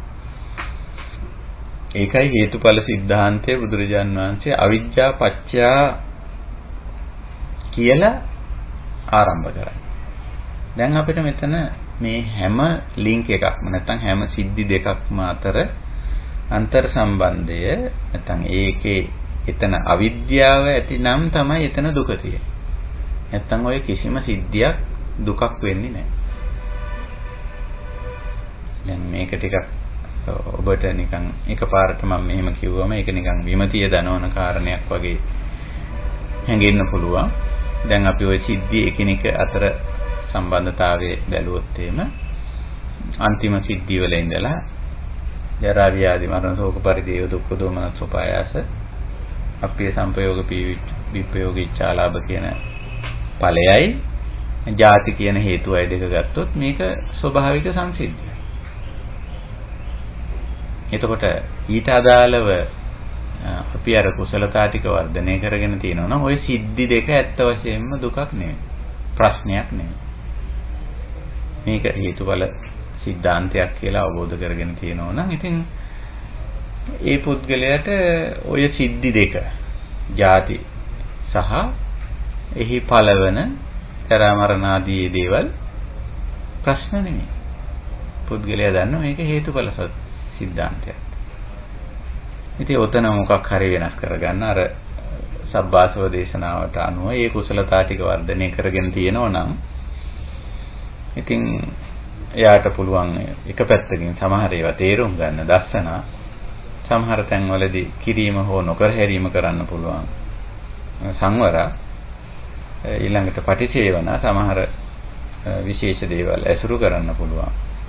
පරිවර්ජන මගහැරලා යන්න පුළුවන්. විනෝදන සම්පූර්ණයෙන් අයින් කරන්න පුළුවන්. ඒක අයින් කරන්න පුළුවන්. ඉතින් ওই විදිහට ගියාම ඔය ඵලය ජරා ව්‍යාධි මරණ ආදී වශයෙන් පෙන්වන ඵලය ප්‍රශ්නයක් නෙමෙයි. ගැටලුවක් නෙමෙයි. ඊළඟට අපි ඊළඟ සිද්ධි දෙක ගත්තොත් භව සහ ජාති හේතුඵල ධර්මතාවයක් හැටියට දැක්ක කෙනාට ඒක ප්‍රශ්නයක් නෙමෙයි. ඒ සම්බන්ධයෙන් ක්‍රියාත්මක විය යුතු ක්‍රමවේදය ඔහු දන්නේ. සබ්බාසව සූත්‍රයේ අපි උදාහරණයට ගත්තොත් සබ්බාසව සූත්‍රයේ ක්‍රම ටික දැනගෙන ඉන්නවා නම් භව සහ ජාති අතර ඒ සිද්ධි දෙක ප්‍රශ්නයක් නෙමෙයි. සිද්ධි දෙක පිළිබඳ අවිද්‍යාව නැහැ. ඒ සිද්ධි දෙක ප්‍රශ්නයක් වෙන්නේ ඒ සිද්ධි දෙක පිළිබඳ අවිද්‍යාව තියෙනවා. ඒ අවිද්‍යාව කියන එක මේ හැම සිද්ධි දෙකක් අතරම තියෙනවා. තියෙනකම් ඒක ප්‍රශ්නයක්. නමුත් ඒක හේතුඵල ධර්මතාවයක් හැටියට දැනගත්ත විතරක් නෙවෙයි, තේරුම් ගත්ත විතරක් නෙවෙයි. අර සබ්බාසව සූත්‍රයේ කියන ආකාරයට ඒ කුසලතා ටික අපි වර්ධනය කරගෙන තිබෙනවා නම් එහෙනම් එතන මේ සිද්ධි දෙක පිළිබඳව අපිට අවිද්‍යාව දුරු වෙලා තියෙනවා. භව සහ ජාති දෙක අතර. භව කිව්වේ අපි කර්මනේ, කර්ම කිරීමනේ, කර්ම කිරීමට අනුව භව ජාති කියන સિદ્ધාන්තය වෙනවා කියන්නේ. ඉතින් මේ දෙක අතර අන්තර් සම්බන්ධය අපිට පැහැදිලි. එතන අපිට අවිද්‍යාවක් නැහැ. එතකොට මේ සිද්ධි දෙක ප්‍රශ්නයක් නෑ. සිද්ධි දෙක ප්‍රශ්න. සිද්ධි දෙකක් ගැටලුවක් වෙන්නේ අපිට එතන අවිද්‍යාව ඇතිකල්ලි පමණයි. ඒකයි. ඊළඟට භව අපි ගත්තොත් උපාදාන පත්‍ය භවනේ. ඉතින් සිද්ධි දෙකක්. උපාදානය ඇතිකල්ලි භවය ඇති. ඉතින් අපිට ඒක ප්‍රශ්නයක් නෙමෙයි. ගැටලුවක් නෙමෙයි. මොකද අර සබ්බාසව සූත්‍රයේ කියපු විදිහට ඒ කුසලතා ටික තියෙනවා නම් ඕනනම් භව නිරෝධ කරගන්න ඕන නම් එහෙමයි. භව සමුදය කරගන්න ඕන නම් එහෙමයි. භවයේ කිසියම් ආකාරයකට මගහැරීමක් නම් එහෙමයි. නේ? ආදී වශයෙන්. උපාදානයට આવොත් අපි උපාදානය අපිට අයින් කරගන්න ඕන නම් එහෙමයි. උපාදානීය තත්වයක් මගහරව ගන්න ඕන නම් එහෙමයි. මගහැර සිටීමක් කරන්න අවශ්‍ය නම් ඒත් එහෙමයි. ඉතින් උපාදානයේ අපිට ප්‍රශ්නයක් නෑ. මොකද එතන අවිද්‍යාව දුරු වුණා මේක හේතුඵල සිද්ධාන්තයක් විදිහට අවබෝධ වුණාම උපාදානයේ ප්‍රශ්නයක් නෑ. දැන් උපාදානය කියන එක භවය කියන එක, ජාතිය කියන එක, ජරා ව්‍යාධි මරණ ශෝක පරිදේව ආදී දේවල් අපි ප්‍රශ්නයක් හැටියටනේ නිකන් ඉදිරිපත් කරන්නේ නිතරම. ඒවා ප්‍රශ්නයක් වෙන්නේ අවිද්‍යාව පත්‍ය. අවිද්‍යාව ඇතිකල්ලි විතරයි. අවිද්‍යාව නැති කල්ලි මේවා ප්‍රශ්න ගැටලු නොවේ. මොකද අපිට අර කුසලතා ටික තියෙනවා. මම මේ සබ්බාසව සූත්‍රයේ ගත්තේ උදාහරණයක් ඇරෙට කුසලතා ටිකක් අපි මතු කරගන්න ඕන නිසා. ඉතින් ඒ වගේ අවශ්‍ය කුසලතාව තියෙනව නම් මේ සිද්ධි ප්‍රශ්න නෙමෙයි.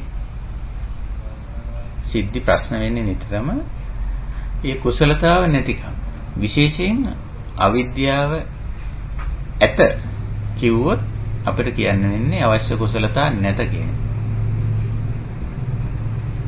ඉතින් අවිද්‍යාව නැතනම් අවශ්‍ය කුසලතා ඇත.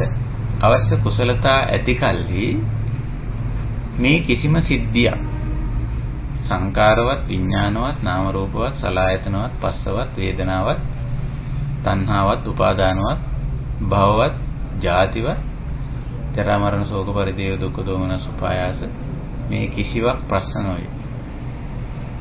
ඔය හැම එකක්ම අපිට ප්‍රශ්න බවට පත් වෙලා තියෙන්නේ අවිද්‍යා පත්‍යය, අවිද්‍යාව ඇති කල්හි. ඒකයි මේ අවිද්‍යාව දුරු කිරීමේ වැඩපිළිවෙලක් හැටියට බුදුදහම ඉදිරියට එන්නේ. ඉතින් ඔය දේවල් වලින් අපි තණ්හා දක්වා සිද්ධි කතා කරා සාමාන්‍යයෙන් පහුගිය සාකච්ඡාවලදී. ඉතින් අනිත් සිද්ධි මම එකින් එක කතා නොකලත් මම හිතන්නේ අපේ කල්යාණ මිත්‍රයන්ට තේරෙනවා, වැටහෙනවා මේ සිද්ධි ගැටලුවක් වෙන්නේ නැත්නම් අපි කියන්නේ සිද්ධි දුකක් වෙන්නේ සිද්ධි නිසා නොවේ. සිද්ධිය පිළිබඳව ඇති අවිද්‍යාව නිසා.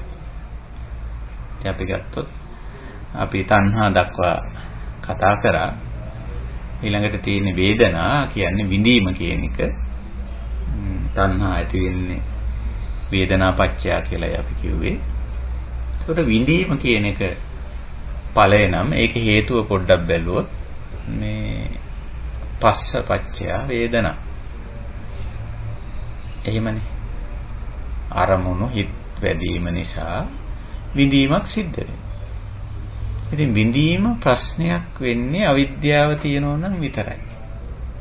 සුඛ වේදනාව හෝ දුක්ඛ වේදනාව හෝ අදුක්ඛම සුඛ වේදනාව යම් කෙනෙකුට ප්‍රශ්නයක් වෙන්නේ අවිද්‍යාව තියෙනකන් විතරයි. අවිද්‍යාව නැත්තම් අර අපි සබ්බාසව දේශනාවේදී බුදු පියාණන් වහන්සේ පෙන්වා දීපු දස්සනා සංවරා පටිසේවනා ආදිවාසනා පරිවර්ජන විනෝදන ආදී කුසලතා අපි ළඟ තියෙනවා නම් අපිට මේ වේදනාව ප්‍රශ්නයක් නෙවෙයි.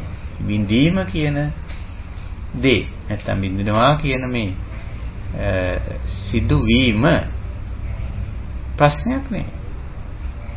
අපිට මේ වේදනාව නැත්තම් විඳීම ප්‍රශ්නයක් තියෙන්නේ ඇත්ත වශයෙන්ම මේක ප්‍රශ්නයක් නෙවෙයි. සබහාදහමේ සංසිද්ධියක් නේ.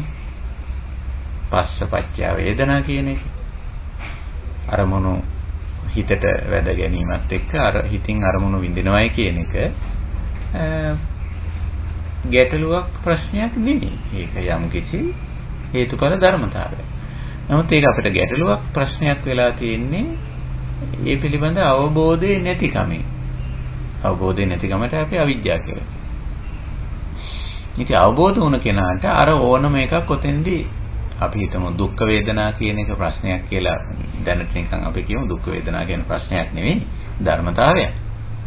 අපි නිකමට හිතමු මේක යම් කිසි කෙනෙකුට ප්‍රශ්නයක් කියලා.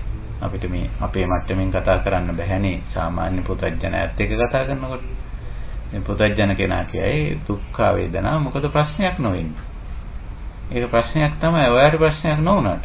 ඒක මට ප්‍රශ්නයක් කියලා කියයි. එතකොට එයාට අර කියන ලද කුසලතාවලින් යමක් ඇති කරගන්න පුළුවන් නම් දස්සනා හෝ සංවරා හෝ පටිසේවනා හෝ අදිවාසනා හෝ පරිවර්ජනා හෝ භාවනා හෝ මේ කියන කිසියම් කුසලතාවයක් ඇති කරගන්න පුළුවන් වුණොත් එයාට දුක් වේදනාව ප්‍රශ්නයක් නෙවෙයි. අපි හිතමු උදාහරණයක් ඇටියට අදිවාසනා කියන කුසලයේ ගත්තොත් අදිවාසනා කියන්නේ ඉවසා දරා ගන්නවා කියන එක. ඉතින් සමහර අයට දුක් වේදනාව ප්‍රශ්නයක් වෙලා තියෙන්නේ අදිවාසනාව නැතිකම.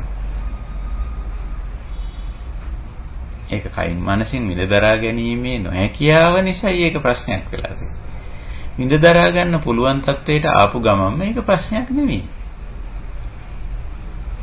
මේක ප්‍රශ්නයක් නෙවෙයි. මේක හොඳට අපි ගැඹුරින් තේරුම් ගන්න ඕන කාරණයක්. මේක දුකක් නැත්තම් මේක ප්‍රශ්නයක් මේක ගැටලුවක් බවට පත් වෙලා තියෙන්නේ අවශ්‍ය ඒ සම්බන්ධයෙන් අවශ්‍ය කුසලතාවය වැඩිලා නැති තත්වය තුලයි. මේ කුසලතාවය වැඩිලා තියෙන තත්වය තුල මේක ප්‍රශ්නයක් නෙවෙයි. දුක් වේදනාව සම්බන්ධයෙන් එහෙම. මේ සුඛ වේදනා. ඉතින් සුඛ වේදනාව අපිට ඕන නම් වැඩි කරගන්න පුළුවන්. අපි අර කිව්වේ යමක හේතුව අපි දන්නවා නම් ඒ හේතුව අපිට වැඩි කරගන්න අවශ්‍ය නම් ඕන නම් අපිට ඒක වැඩි කරගන්න පුළුවන්. ඉතින් සැප වැඩි වුණාම මොකද්ද තියෙන ප්‍රශ්නේ? මොකද්ද තියෙන ගැටලුව? ගැටලුවක් නෑ ඕන නම් වැඩි කරගන්න පුළුවන්. දුක මොකද්ද තියෙන ප්‍රශ්නේ? ඕන අපිට විඳ දරා ගන්න පුළුවන්. එහෙම නැත්නම් විනෝදනා කරන්න පුළුවන්කම තියෙනවා නම් විනෝදනා කරන සම්පූර්ණ බැහැර කරනවා. එහෙම නැත්නම් ඒක මග හැරලා ඉන්න. එහෙම නැත්නම් ඒකේ තියෙන කටුකත්වය ටිකක් සමහන් වෙන විදිහේ දෙයක් ආශ්‍රය කරන. භාවිතා කරන. යූස් කරන. පටිසේවන. එතකොට අර දුක් වේදනාව හෝ සුඛ වේදනාව හෝ අදුක්ඛම සුඛ වේදනාව හෝ කොහොමද ප්‍රශ්නයක් වෙන්නේ? ප්‍රශ්නයක් වෙන්නේ නැහැ. ගැටලුවක් වෙන්නේ නැහැ. නිතරම මේ ස්වභාවික සංසිද්ධි ප්‍රශ්නයක් ගැටලුවක් වෙන්නේ අපි අවශ්‍ය කුසලතා වර්ධනය කරගෙන නැති තත්ත්වයේ තුලයි. ඒ නිසා වේදනාව කියන්නේ ස්වභාවික සංසිද්ධියක්. පස්ස කියන්නේ ස්වභාවික සංසිද්ධියක්. පස්සපච්චය වේදනා. ඒ අපිට දෙකම ප්‍රශ්නයක් නෙවෙයි. ඊළඟට අපි තවත් එකකට ගිහිල්ලා බැලුවොත් සලආයතන පච්චය පස්සෝ. පස්ස වෙන්නේ ඇයි කියලා කෙනෙක් අහන්න පුළුවන්. ඉතින් පස්ස වෙන්නේ සලආයතන ඇති කල්ලි. සලආයතන කියන දේ අපි දන්නවානේ. චක්කු සෝත ගාන જીවහා කාය මන වශයෙන් ආයතන ක්‍රියාත්මක වීමක් කියලා සිද්ධියක් සිද්ධ වෙනවා. ඒක ඉතින් ස්වභාව ධර්මයටයි සිද්ධියක්. ආයතන ක්‍රියාත්මක වීම. ඇස ඇති කල්ලි, රූප ඇති කල්ලි. ඇසක් හමුවට රූපයක්, රූපයක් හමුවට ඇසක් ගියාම ආවම සමහර විට එම මොහොතේ මනස අවදි වෙන අවස්ථා තියෙනවා. අපි ඒකට කියන්නේ චක්කු විඥාන කියලා. ඉතින් ඔය තුන තින්නම් සංගති වුණොත් ඔය තුන එකට පැවතුනොත් තින්නම් සංගති පස්සෝ. අර රූපාරම්මනේ හිත වදිනවා, හිතට වදිනවා. ඕකනේ පස්ස කිය. ඒ ස්වභාවය.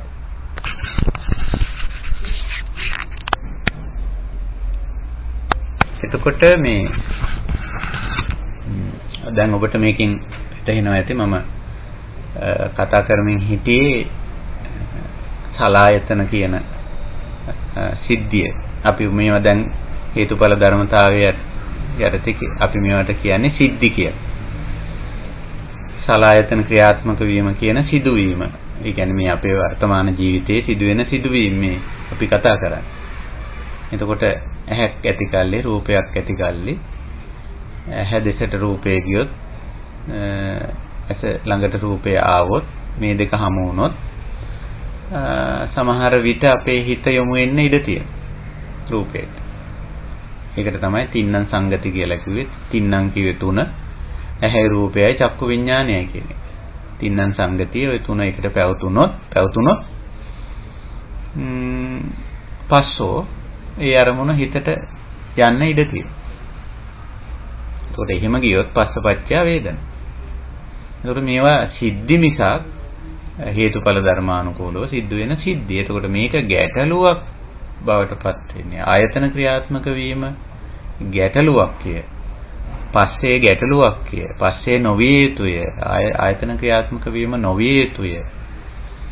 ඒ පස්සෙන් ඇති වෙන වේදනාව නොවිය යුතුය හෝ විය යුතුය ආදී වශයෙන් මේකට අනවශ්‍ය දෙයක් ඇඩ් කරන්නේ, එකතු කරන්නේ. ඒ අවිද්‍යාව නිසා. පුද්ගලයා දන්නවනම් මේක හේතුඵල સિદ્ધාන්තයක් කියලා, මේවා නිසා වෙනවා කියලා. ඊළඟට අර කුසලතා ටික තියෙනවා නම් එයාට මේ සලායතන ක්‍රියාත්මක වීම ප්‍රශ්නයක් නෙවෙයි. ඒ වගේම සලායතන ක්‍රියාත්මක වීමෙන් ඇති වෙන පස්ස, ඒ කියන්නේ අරමුණු සිත් වැදීම, රූප හෝ ශබ්ද හෝ ගන්ධ හෝ රස හෝ ස්පර්ශ හෝ සිත් වැදීම ප්‍රශ්නයක්වත් නෙවෙයි. ඒ තුලින් ඇති කරන වින්දනය වේදනා ප්‍රශ්නයක්වත් නෙවෙයි. විදීම නිසා ඇති වෙන බැඳීම ප්‍රශ්නයක් නෙවෙයි. බැඳීම නිසා ඇති වෙන මේ ඇලින ගැටෙන මුලා වෙන ගතිය උපාදානෙ ඒකත් ප්‍රශ්නයක් නෙවෙයි. උපාදාන නිසා කෙරෙන කර්ම ප්‍රශ්නයක් නෙවෙයි. බව කර්මානුරූපව ඇති වෙන ජීවන తত্ত্বය ಜಾති ප්‍රශ්නයක් නෙවෙයි. මේ ඔක්කොම මේ වර්තමාන සිද්ධි මේ කතා කරන්නේ. මේවා මේ පහුගිය ජීවිතේටවත් අනාගත ජීවිතේටවත් දාන්න එපා. පටිච්චසමුප්පාදේ අපි මේ පැත්තට දාන්නම හොඳ නැහැ. මේ වර්තමාන ජීවිතේ මේවා අපිට ප්‍රශ්න නෙවෙයි. එක් පැත්තකින් අවිද්‍යාව දුරු වෙලා නම් මේවා හේතුඵල ධර්මතා හැටියට තේරුම් අරන් තියෙනවා නම්, අනිත් පැත්තෙන් අපිට අර කුසලතා ටික තියෙනවා නම් මේවා ප්‍රශ්න ගැටලු නොවේ. ඉතින් ඔන්න ඔය ටික මම අද විශේෂයෙන් මතක් කරන්න කැමතියි. සාකච්ඡාව මගේ කරුණු පැහැදිලි කිරීම ඊට වඩා දීර්ඝ කරන්න කැමති වෙන්නේ නැහැ. ඉතින් ඉතිරි කාලය සාකච්ඡාවේ රැඳී සිටින්න කැමති නැත්තන්ට ඒ වගේම ප්‍රශ්න ගැටලු තියෙන නැත්තන්ට මම මේ අවස්ථාව ඉතිරි කරනවා. ඔබට යම්කිසි මේ සාකච්ඡාවත් එක්ක යම්කිසි ආකාරයක තවදුරටත් අදහස් ඉදිරිපත් කරන්න ප්‍රශ්න ගැටලු තියෙනවා නම් ඒව සාකච්ඡා කරන්න අපි මෙතෙන් සිට අවස්ථාව ලබා ගමු. අපි තවදුරටත් මේ පටිච්චසමුප්පාද සාකච්ඡාව ඉදිරියට කරන්න බලාපොරොත්තු වෙනවා. තව සාකච්ඡා කීපයක්. හොඳයි, එහෙමනම් මම කැමති සාකච්ඡාවට විවෘත වෙන්න. සමහර ඇත්තෝ මේ සාකච්ඡාවෙන් මේ වෙලාවේ බැහැර වෙන නිසා අපි ඉදිරියේ මුණ ගැහෙන දිනයත් මම කියන්න කැමති. අද 21 වෙනිදා අපි බලාපොරොත්තු වෙනවා 23 වෙනිදා නැවත මේ සාකච්ඡාවෙන් හමු වෙන්න. හෙට නෙවෙයි අනිද්දා. හොඳයි, ඒ පණිවිඩයත් මතක් කරමින් අපි සාකච්ඡාවට විවෘත කරනවා මෙතෙන් සිට කාලේ. අවශ්‍ය ප්‍රශ්න ගැටළු තිබෙනවා නම් කරුණාකරලා ඉදිරිපත් කරමු සාකච්ඡාවට. සරණයි ස්වාමීන් වහන්සේ. සබ්බවස සූත්‍රයේ ස්වාමීන් වහන්සේ භාෂිත කරුණු 7ක් සඳහන් කරේ තියෙනවා කියලා විනාශ. ඒකට පළවෙනි එක දස්සනා කිව්වා, ඊට පස්සේ සංවරා, ඊට පස්සේ පටිසේවනා, අදිවාසනා, පරිවර්ජනා සහ විනෝදනා සනස. එතකොට හයක් විදිහට තමයි ස්වාමීන් වහන්සේ හරි. හයයි අර දැන් ඔය කුසලතා ටික වර්ධනය කිරීමට තමයි භාවනා කියන්නේ. දැන් අන්තිම 7 වෙනි එක සඳහන් කරන්නේ භාවනා කියන්නේ. එතකොට භාවනා කියන එකෙන් අදහස් වෙන්නේ පොදුවේ අවශ්‍ය කුසලතා වර්ධනය කර ගැනීම කියන එක. එතකොට ඒ සඳහා උදාහරණ ටිකක් තමයි ඔය 6න් පෙන්වන්නේ. අපිට දස්සනාව තියෙන්න ඕන, සංවරාව තියෙන්න ඕන, අදිවාසනා, පරිවර්ජනා, විනෝදනා මේ ආදී වශයෙන්, පටිසේවනා ආදී වශයෙන් එවැනි කුසලතා පෙන්නලා ඒ කුසලතා වර්ධනය කර ගැනීම භාවනා කියලා කියන්නේ. එතකොට අර 7 වෙනි කාරණේ ගත්තොත් වෙනමම කාරණයක් හැටියට නෙවෙයි අත්ත වශයෙන්ම අපි උතන පෙන්නන්නේ. 7 වෙනුව කියන්නේ මෙවැනි කුසලතා වර්ධනය කරගත යුතු. වර්ධනය කිරීමට කුසලතා වැඩි වීමටයි භාවනා කියලා කියන්නේ. එවැනි කුසලතා 6ක් තමයි මුලට කියන්නේ. එහෙමයි ඔය 7 එන්නේ.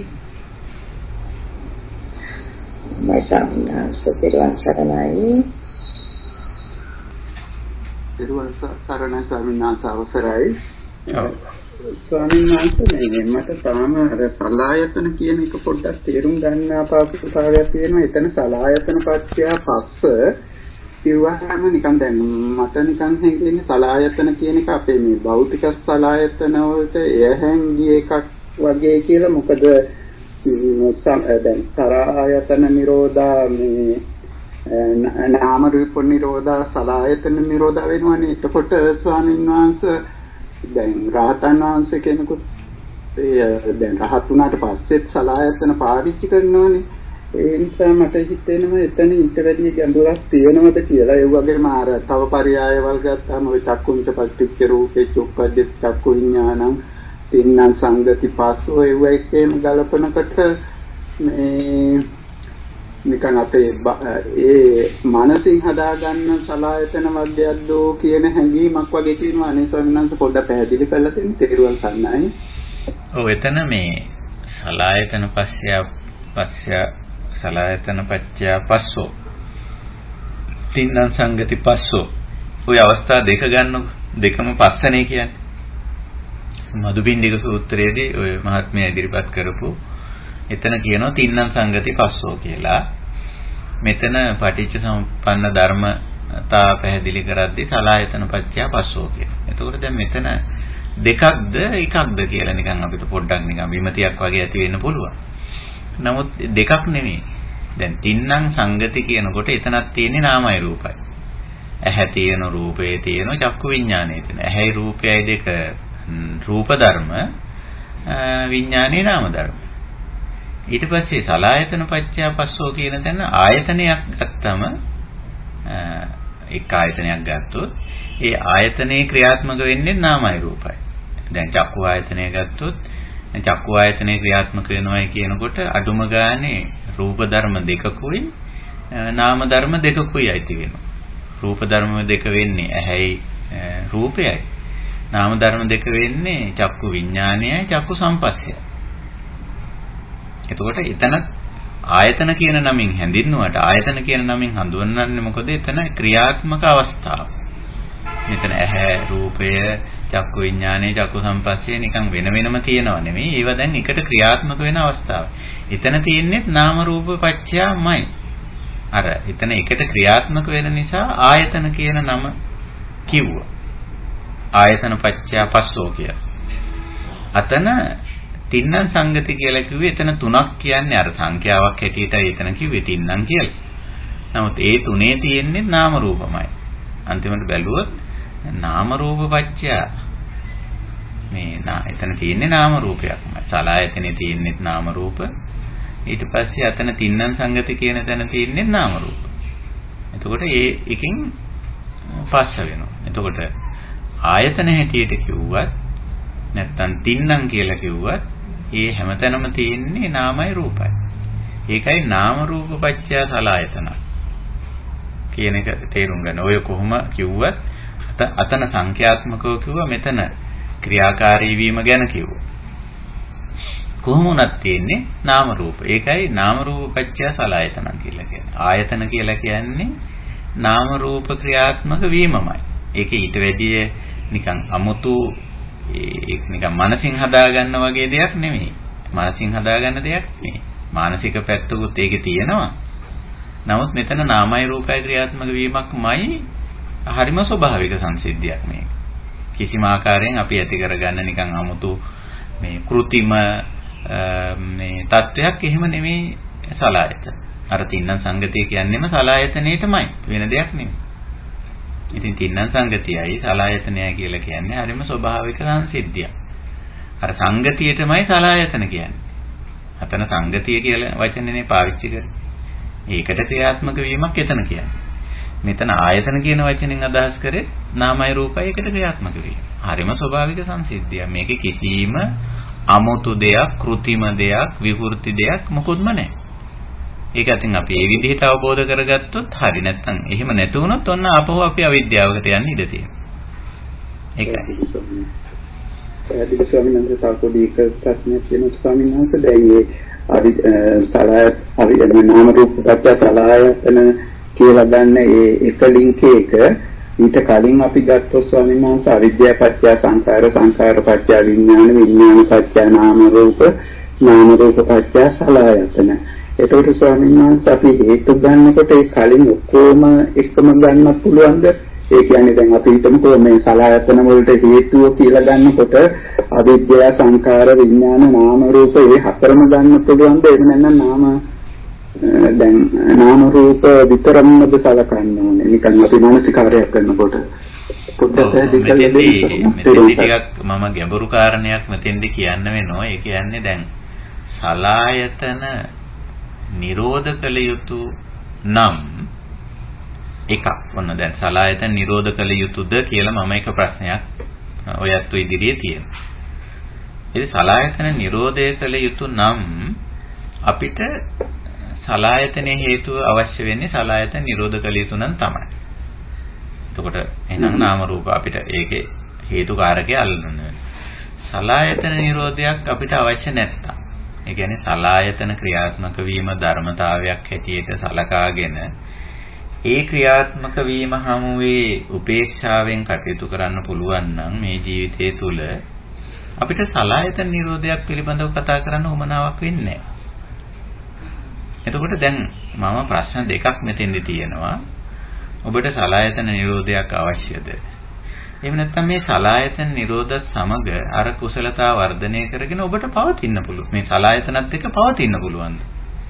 එතකොට දැන් සලආයතනත් එක්ක පවතින්න පුළුවන් කෙනා සලආයතන ක්‍රියාත්මක වීම ධර්මතාවයක් හැටියට පිළි අරගෙන එක්කෝ ඒක දර්ශනාවෙන් හෝ සංවරාවෙන් හෝ පටිසේවනාවෙන් හෝ අදිවාසනාවෙන් හෝ පරිවර්ජනාවෙන් හෝ භාවනාවෙන් හෝ සලආයතනත් එක්ක කටයුතු කරන්න පුළුවන් නම් කෙලෙස් හදාගන්න නැතු සලආයතන ක්‍රියාත්මක වීම ප්‍රශ්නයක් කරගන්න නැතුව ඉන්න පුළුවන් කෙනාට සලආයතන නිරෝධයක් අවශ්‍ය කරන්නේ නැහැ. එතකොට මම අහනවා ඔබට සලායතන නිරෝධයක් අවශ්‍යද? එහෙම නැත්නම් සලායතන ක්‍රියාත්මක වීම ප්‍රශ්නයක් කරගන්න නැතුව ඔබට හිටිය හැකිද? ඉතින් ඔය දෙකෙන් ඕන එකකට මෙතන උත්තරයක් තියෙනවා. අපි දන්නේ කෙනෙකුට සලායතන නිරෝධය අවශ්‍යද කියලා. සලායතන නිරෝධය අවශ්‍ය නම් තමයි සලායතන සමුදය කරන්නේ කවුද කියලා හොයන්න වෙන්නේ. එතකොට තමයි අපිට නාම රූප අල්ලන්න වෙන්නේ. නාම රූප නිසා නේද මේක වෙන්නේ කියලා. සලායතන නිරෝධයක් අවශ්‍ය නැත්නම් මේ සලායතන ක්‍රියාත්මක වීම හේතුඵල ධර්මතාවයක්. ඒකත් එක්ක අපිට කෙලෙස් හදන්න නැතුව මේකේ ඇලෙන්නේ ගැටෙන්නේ මුලා වෙන්නේ නැතුව පවතින්න පුළුවන් නම් අපිට සලායතන නිරෝධයක් පිළිබඳව සාකච්ඡා කරන්න අවශ්‍ය වෙන්නේ නැහැ. මේක ටිකක් සියුම් කාරණයක් හැබැයි පරිස්සමෙන් තේරුම් ගන්න ඕන එකක්. ඔන්න ඔතෙන්දී යෝගියා තීරණය කරන්න. මේ සලායතනත් එක්ක පවතිනවද නැත්නම් මේ සලායතන නිරෝධ කරගන්නවද? මොකද්ද කරන්නේ කියලා. මේක පැහැදිලිද? මම ඉදිරිපත් කර මමත් තව ප්‍රශ්නයක් දැම්මද මන් දන්නේ. නෑ ස්වාමීන් වහන්සේ පැහැදිලි. ඔබ වහන්සේට ගොඩාක් පින් දෙපා නමස්කාරෝ පුණ්‍ය අනුමෝදනා කරමි ස්වාමීන් වහන්සේ පෙරවන් සරණයි. සලායතන ස්වාමීන් වහන්සේ අපි කල්පනා කරනකොට ස්වාමීන් වහන්සේ අපි මේ සියල්ල අවබෝධ කරගන්න යනකොට ඒකේ ආදීනව තේරෙනකොට ස්වාමීන් වහන්සේ ඒවා උපාදානය කර නොගැනීම තුළ අපිට අපේ ජීවිතයේ හැඩගස් මේ අපිට දුක් කරදර වලින් බාධා වලින් තොරව ගත කරන්න පුළුවන් කියන එක ස්වාමීන් වහන්සේ මට දැනෙනවා ස්වාමීන් වහන්සේ අපේ අර පුංචි සංදී ඉඳලා තරුණ අවදිය මැදිවිය ඒ වගේ එනකොට ස්වාමීන් වහන්සේ ඉස්සර අපිට හැමදේම අපි මේ ආයතනයේ නිසා ස්වාමීන් වහන්සේ අපි උපාදානය කරගෙන තියෙනවා. ඒ නිසා තමයි ස්වාමීන් වහන්සේ අපිට දුක වැඩි වෙලා තියෙන්නේ. දැන් මේ වගේ අවබෝධය සිතින් පිට ලැබෙනකොට ස්වාමීන් වහන්සේ ඒව සිද්ධි විතරයි කියන එක හේතුඵලවාදයක් විදියට අපි දකින්න පුරුදු වෙලා තියෙන නිසා ස්වාමීන් වහන්සේ ඒ වෙලාවේ හිතට දුක එනවා නැත්නම් ස්වාමීන් වහන්සේ නමුත් ඒක අවබෝධය තුලින් අපිට ඒක නැති කරගන්න පුළුවන් ස්වාමීන් වහන්සේ. මට දැනෙන දේ ස්වාමීන් වහන්සේ ඒක නිවැරදි කියලා මම හිතනවා ස්වාමීන් වහන්සේ. ඒක එහෙමයිද ස්වාමීන් වහන්සේ? ඒ අවබෝධය නිසා දෙයම ඇති වෙන්නේ. අවසරයි ස්වාමීන් වහන්සේ. ඔව් හොඳයි ඒක හරි. ඒ කියන්නේ දැන් අන්තිමට අපිට අවබෝධ වෙනවා මේ දේවල් ධර්මතාවය විදිහට. මේ අපි දැන් කතා කරගෙන යනෝනේ මේ හේතුඵල સિદ્ધාන්තයේ ඇද්ද බුදු පියාණන් වහන්සේ පෙන්වන අඩුම ගන්න මේ ද්වාදසාංගයේ මේ 12. එතකොට මෙතන මේ 12 ඇතුලේ කියනවා මේ අවිජ්ජාව අපි පොඩ්ඩක් පැත්තකින් තියලා එතන ඉඳලා සිද්ධි ටික අපි කතා කරොත් සංකාර විඥාන නාම රූප සලආයතන පස්ස වේදනා තණ්හා උපාදාන භව ජාති සහ ජරා මරණ ආදී සිද්ධි ටිකක් කියනෝනේ. ඒකේ අන්තර් සම්බන්ධයේ පවතන සිද්ධි. ඒව ඇත්ත වශයෙන්ම ධර්මතා ස්වභාවික සංසිද්ධි හැටියට තේරුම්ගෙන ඒව මේ දුක්ඛය ඒව මේ ප්‍රශ්නේ ඒව මේ ගැටලුය ඒව නොවිය යුතු දේවල් ආදී වශයෙන් ඒවට අලුතෙන් සංස්කාර කරන්නේ නැතුව මේවා එක ඇලෙන්නේ ගැටෙන්නේ මොලා වෙන්නේ නැතුව මේවා සංසිද්ධිය මේවා සිදුවීම්ය ඒවත් එක්ක අපි මෙන්න මේ විදිහට පවතින්න ඕනය. අර කියපු සබ්බාසව දේශනාව අනුව කියපු සමහර ඒවා අපි දර්ශනා අවබෝධ කරගත යුතුය. සමහර ඒවායිදී සංවර විය යුතුය. සමහර ඒවායිදී පටිසේවනය කළ යුතුය. සමහර දේවල් පරිවාජනය මගහැරීම කළ යුතුය. සමහර අවස්ථාවල සම්පූර්ණම ඉවත් කළ යුතුය. ඉවත් විය යුතුය. මේ ආදී වශයෙන් ඒ අවශ්‍ය කුසලතා ටිකත් අපි වර්ධනය කරගෙන තියෙනවා නම් මේ ද්වාදසාංගයේ කියන දේවල් හුදෙක් සිද්ධි මිසක ඒවා ප්‍රශ්න ගැටලු නෙවෙයි. ඒ අනුව ඔබතුමීගේ අවබෝධය හරි. අපි සමහර විට අර අවබෝධය නැති කාලේ මේ සිදුවීම් මේ ජීවිතයේ වර්තමාන ජීවිතයේ පවතින මේ සිද්ධි ටික මේ සංකාරය ඉඳලා මේ ජරා ව්‍යාධි මරණ දක්වා මේ සිද්ධි ටික මේ ද්වාදසාංගයක් ඇටියට බුදු පියාණන් වහන්සේ පෙළගස්සන මේ සිද්ධි ටික අපිට දුකක් වෙලා තියෙන්නේ ප්‍රශ්නයක් වෙලා තියෙන්නේ ගැටලුවක් වෙලා තියෙන්නේ මේවා හේතුඵල වශයෙන් නොදැකීම. අවබෝධ කර නොගැනීම නිසා. හැබැයි අවබෝධ කරගත්තයින් පස්සේ මේ සිද්ධි ටික තියෙනවා. නමුත් ඒවා අපිට දැන් ප්‍රශ්නයක් නෙවෙයි. ගැටලුවක් නෙවෙයි. ඒවා හුදෙක් සිද්ධි පමණයි. දැන් මේ සිද්ධිවලදී කොහොමද අපි පවතින්න ඕන කියන ඒ අවශ්‍ය කුසලතා ටිකත් අපි වඩාගෙන නම් භාවනා කරලා නම් අර සබ්බාසව සූත්‍රයේ අන්තිමට කිව්වේ කුසලතා වැඩිමනේ භාවනා කිව්වේ. මේ භාවනාවත් කෙරිලා නම් ඒ කුසලතා අපි තුල වර්ධනය වෙලා නම් එතකොට මේ ප්‍රශ්නේ ඉවරයි. මේ සිද්ධි ටික හැබැයි තවදුරටත් අපේ ජීවිතේ තියෙයි. සලායතන තියෙයි, පස්ස වෙයි, වේදනාව වෙයි, උපාදාන වීම ඇති. ඔය ආදී වශයෙන් මේ සිද්ධි මාලාව එහෙම්ම තියෙයි. සංස්කාර තියෙයි, විඥාන තියෙයි, නාම රූප තියෙයි. ඒවා තවදුරටත් තියෙයි. මොකද ඒවා දැන් පංචස්කන්ධයට අයිති දේවල්. අන්තිමට බලපුවම පංචස්කන්ධේ යම්තා කාලයක් පවතී. නාම රූප ධර්ම ටික යම්තා කාලයක් පවතී. පැවතිලා සබහා දහමට අනුව නැති වෙලා යයි. මෙතන ගැටලුව ආවේ මේ ස්වභාවික සංසිද්ධි මාලාව. සමහර ඒවා අපි විය යුතුයි, සමහර ඒවා නොවිය යුතුයි. විය යුතු එකත් එහෙම වෙලාමදී, නොවිය යුතු එක මෙහෙම වෙලාමදී, මෙහෙම වෙන්න ඕන, එහෙම වෙන්න ඕන, හරම වෙන්න ඕන, එහෙම වුණාමදී, මෙහෙම වුණාමදී ආදී වශයෙන් අපි අලුත් සංස්කාර මේකට දැමීම නිසා තමයි මේ සංසිද්ධි ටික අපිට ප්‍රශ්නයක් වුනේ. ගැටලුවක් වුනේ. දැන් අපි මේවා හේතුඵල ධර්මතා හැටියට සංසිද්ධිය හැටියට දකිනවා නම් මේ එක සංසිද්ධියක්වත් ප්‍රශ්නයක් නැහැ. අන්න ඒ දැකීමටයි අපි කියන්නේ අවිද්‍යා යත්වේව අශේෂ විරාග නිරෝධෝ කියලා. අවිද්‍යාව ඉතිරි නැතිවම අවසන් වීම කියලා. අවිද්‍යාව ඉතිරි නැතිවම අවසන් වුණාම එතනින් පහළ තියෙන සිද්ධි ඔක්කොම අවසන් වෙනවනේ කියලා කියන්නේ. එතකොට මේ මොකද්ද වෙන්නේ? මේ පහළ තියෙන සිද්ධි ටික නැති වෙනව නෙමෙයි. සංකාර විඥාන නාම රූප සලආයතන පස්ස වේදනා තණ්හා උපාදාන භව නැති වෙනවා නෙමෙයි. ඒ ටික තියෙනවා. ඒ ටික දැන් අපිට ප්‍රශ්නයක් නෙමෙයි. මොකද ඒ ටික ප්‍රශ්නයක් වුණේ අවිද්‍යාව නිසා. දැන් අවිද්‍යාව දුරු වුණායින් පස්සේ අර සිද්ධි ටික තියෙනවා. සිද්ධි ටික ප්‍රශ්නයක් නෙමෙයි. මට හිතෙනවා ඔබතුමීගේ කාරණෙත් හරි මේක මම පැහැදිලි කිරීමත් එක්ක මේක වඩා තහවුරු කරගන්න අපේ අනිත් කල්යාණ මිත්‍රයන්ටත් මේක පුළුවන් වෙයි කියලා මම විශ්වාස කරනවා.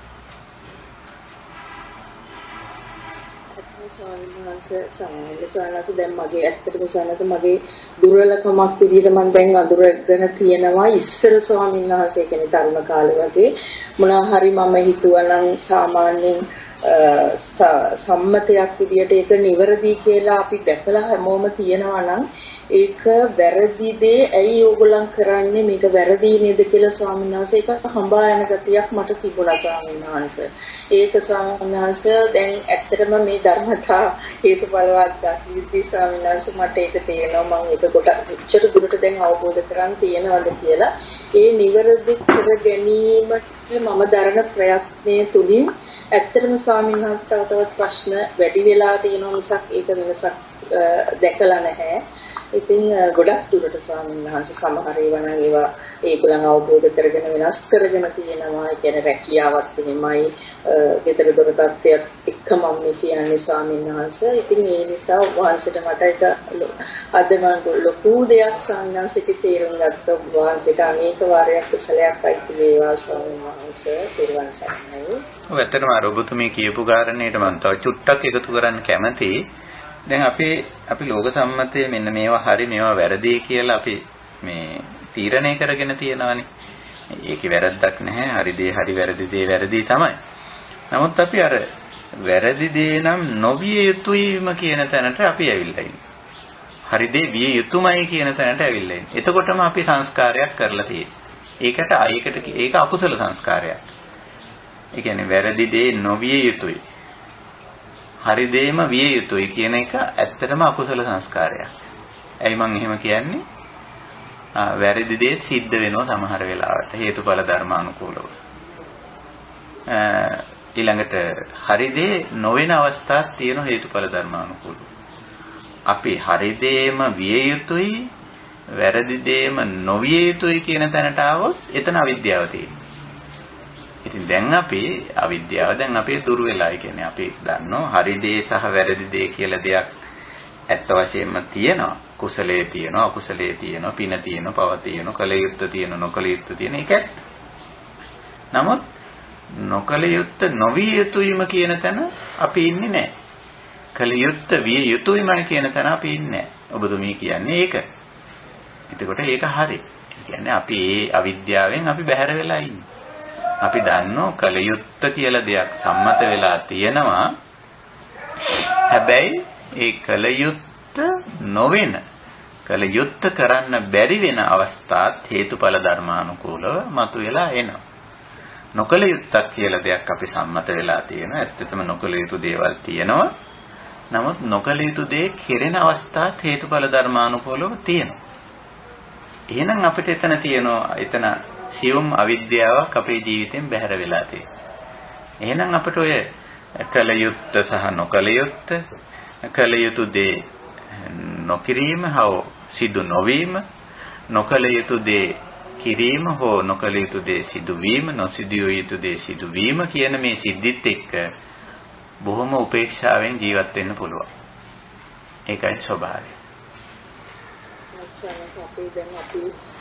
මවක් විදියට චරිතය මම හිතනකොට සාන්නාසයක මමත්වයේ තුලින් ගත්ත නිසා තමයි සාන්නාසයක ඒ විදියට වෙලා තියෙන්නේ කියලා මට එහෙමත් එකක් තියෙනවා නේද සාන්නාස මම අම්මා කෙනෙක් විදියට එහෙම නැත්නම් භාර්යාවක් විදියට එහෙම නැත්නම් ආයතනික සේවකයෙක් විදියට වැඩි දියුණුවකට මේ දේවල් කරන්න මට ඕන නේද කියන ඒ සමහරවිට එතන මමත්වයක් ඇති නේද ස්වාමීන් වහන්සේ. ඒකත් මේකට උපාදානයක් කරගෙන තමයි මේ ප්‍රශ්න අපි හදාගෙන තියෙන්නේ ස්වාමීන් වහන්සේ. කොයික හරි. දැන් ඔබතුමී මේක දකිනවනේ.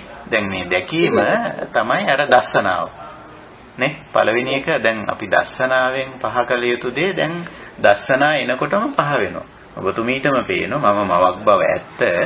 නමුත් මේ මාතෘත්වය උපාදාන කරන්න ඕනේ නැහැ කියන එක. නේ? ඒත් මේ දර්ශනාව දැන් ඔබතුමීට තියෙනවා. භාර්යා භාවයේ ඇත්ත. මම ස්වාමි පුරුෂයෙක් සමග විවාහ වෙලා ඉන්නවා. ස්වාමි පුරුෂයෙකුට ඉන්නවා. මම භාර්යාවක් බව ඇත්ත. නමුත් භාර්යා බව උපාදාන නොකළ යුතුයි කියන එක දැන් තේරිලා තියෙනවා. ඔබතුමී ආයතන ප්‍රදානියෙක් බව ඇත්ත. එහෙත් ආයතන ප්‍රදානියෙක් කියන බව උපාදාන නොකළ යුතුයි කියන අවබෝධය දැන් ඇවිල්ලා තියෙනවා. කලින් ඕක තිබ්බේ නෑ අපි ඒ දේවල් උපාදාන කරගත්තා. මම අම්මා නම් මං කියන විදිහට ඕගොල්ලෝ වැඩ කරන්න ඕනේ. මම භාර්යාව ඔයා ස්වාමි පුරුෂයා මං කියන විදිහට වැඩ කරන්න ඕනේ. එහෙම නැත්තම් බෑ. මං ආයතන ප්‍රදානියා මට ඕන විදිහට මේවා කෙරෙන්න ඕන ආදී වශයෙන් කියලා ඒ උපාදානීය తত্ত্বය හේතුඵල ධර්මතාවයක් වශයෙන් අපි අවබෝධ කරගත්තම එතන ප්‍රශ්නේ ඉවරයි. දැන් අපි උපාදාන වෙන්නේ නැහැ. උපාදානයේ හේතුඵල ධර්මතාවයක් අවිද්‍යාව නිසා ඇති වෙන තත්ත්වයක් කියලා අපි අවබෝධ කරගන්නවා. එතන ප්‍රශ්නේ ඉවරයි. උපාදානියත් ඉවරයි, ඒකත් ඉවරයි. අන්නේ විදිහට. අපි ඒක උපාදානී කරගෙන ඒ මැත්තේ මේ කටයුතු කරන්න හොඳ නෑ ස්වාමීන් වහන්සේ. අවශ්‍ය නැහැ. මාතෘත්වයත් ඔහොම තියාගන්න, භාර්යාභාවයත් තියාගන්න, ඔබතුමීගේ ආයතන ප්‍රදානීත්වයත් තියාගන්න. ඒව ප්‍රශ්න නෙවෙයි. ඒක ප්‍රශ්නේ. අපිට තේරෙනවා මේකේ තියෙන්නේ දැන් කෙනෙක් හිතන්න පුළුවන් මෙතන ප්‍රශ්නේ තියෙන්නේ මාතෘත්වයේ කියලා. අම්මා කමේ කියලා. අම්මා කමේ නෙමෙයි ප්‍රශ්නේ තියෙන්නේ. භාර්යා කමේ නෙමෙයි ප්‍රශ්නේ තියෙන්නේ. ආයතන ප්‍රදානීත්වයේ නෙමෙයි ප්‍රශ්නේ තියෙන්නේ. එහෙම හිතාගෙන අපි භාර්යාකම නැති කරගන්න ගියොත්, අම්මාකම නැති කරගන්න ගියොත්, ආයතන ප්‍රදානීකම නැති කරගන්න ගියොත් එතකොට අපි තව පටලැවිල්ලක් හදන්නේ. නේ? නෑ ඒව එහෙම තිබ්බදෙන්. ඒව ඔහොම තිබ්බදෙන්. ඒවා තියෙනවනේ ලෝකේ. ඒකයි.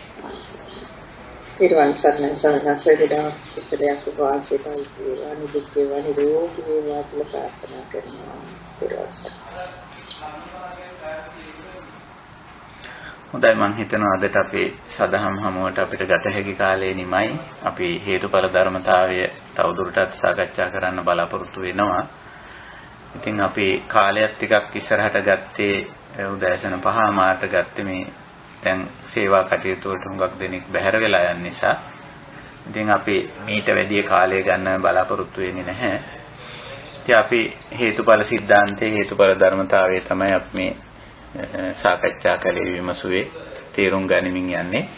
දැන් මේවා මේ විදිහට විවරණය කරගෙන යනකොට හොඳට පැහැදිලි වෙනවා හුඟ දෙනකොට මේ මොකද්ද මෙතන අපි හේතුඵල સિદ્ધාන්තයේ තේරුම් ගැනීමෙන් අපිපත් වෙන తත්වයේ පත් විය යුතු తත්වයේ කුමක්ද කියන එක අපිට ක්‍රමයෙන් අවබෝධ වෙනවා.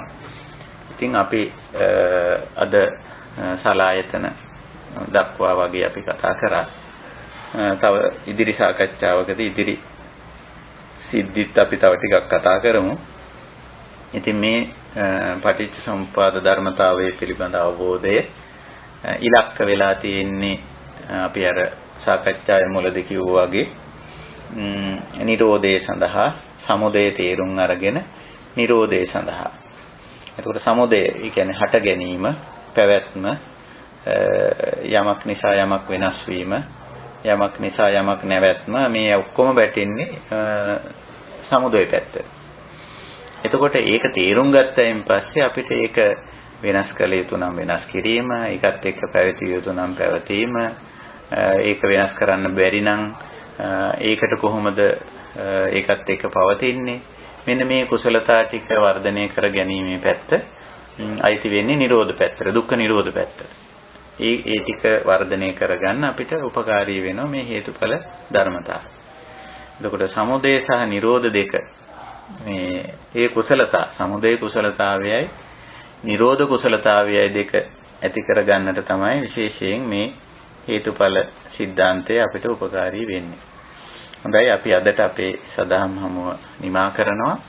මේ හේතුඵල ධර්මතාවය අවබෝධ කර ගැනීමෙන් අපි වර්ධනය කරගන්නා වූ කුසලයේ අපිට මේ ජීවිතයේදීම පරම ශාන්ත නිර්වාණ ධර්මයේ සාක්ෂාත් කරන්නට උපකාරී වේවා, උපනිශ්‍රේ වේවා, හේතු වාසනා වේවා කියන උතුම් අදිෂ්ඨානයෙන් පරමාර්ථයෙන් අදත් අපේ සදහම් හමුව මෙසේ නිමා කරනවා. හැම දිනාටම තෙරුවන් සරණයි.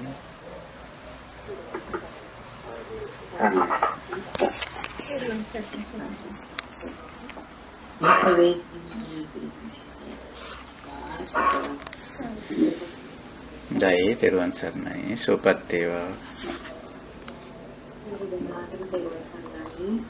සමුදු තෙරුවන් සරණයි.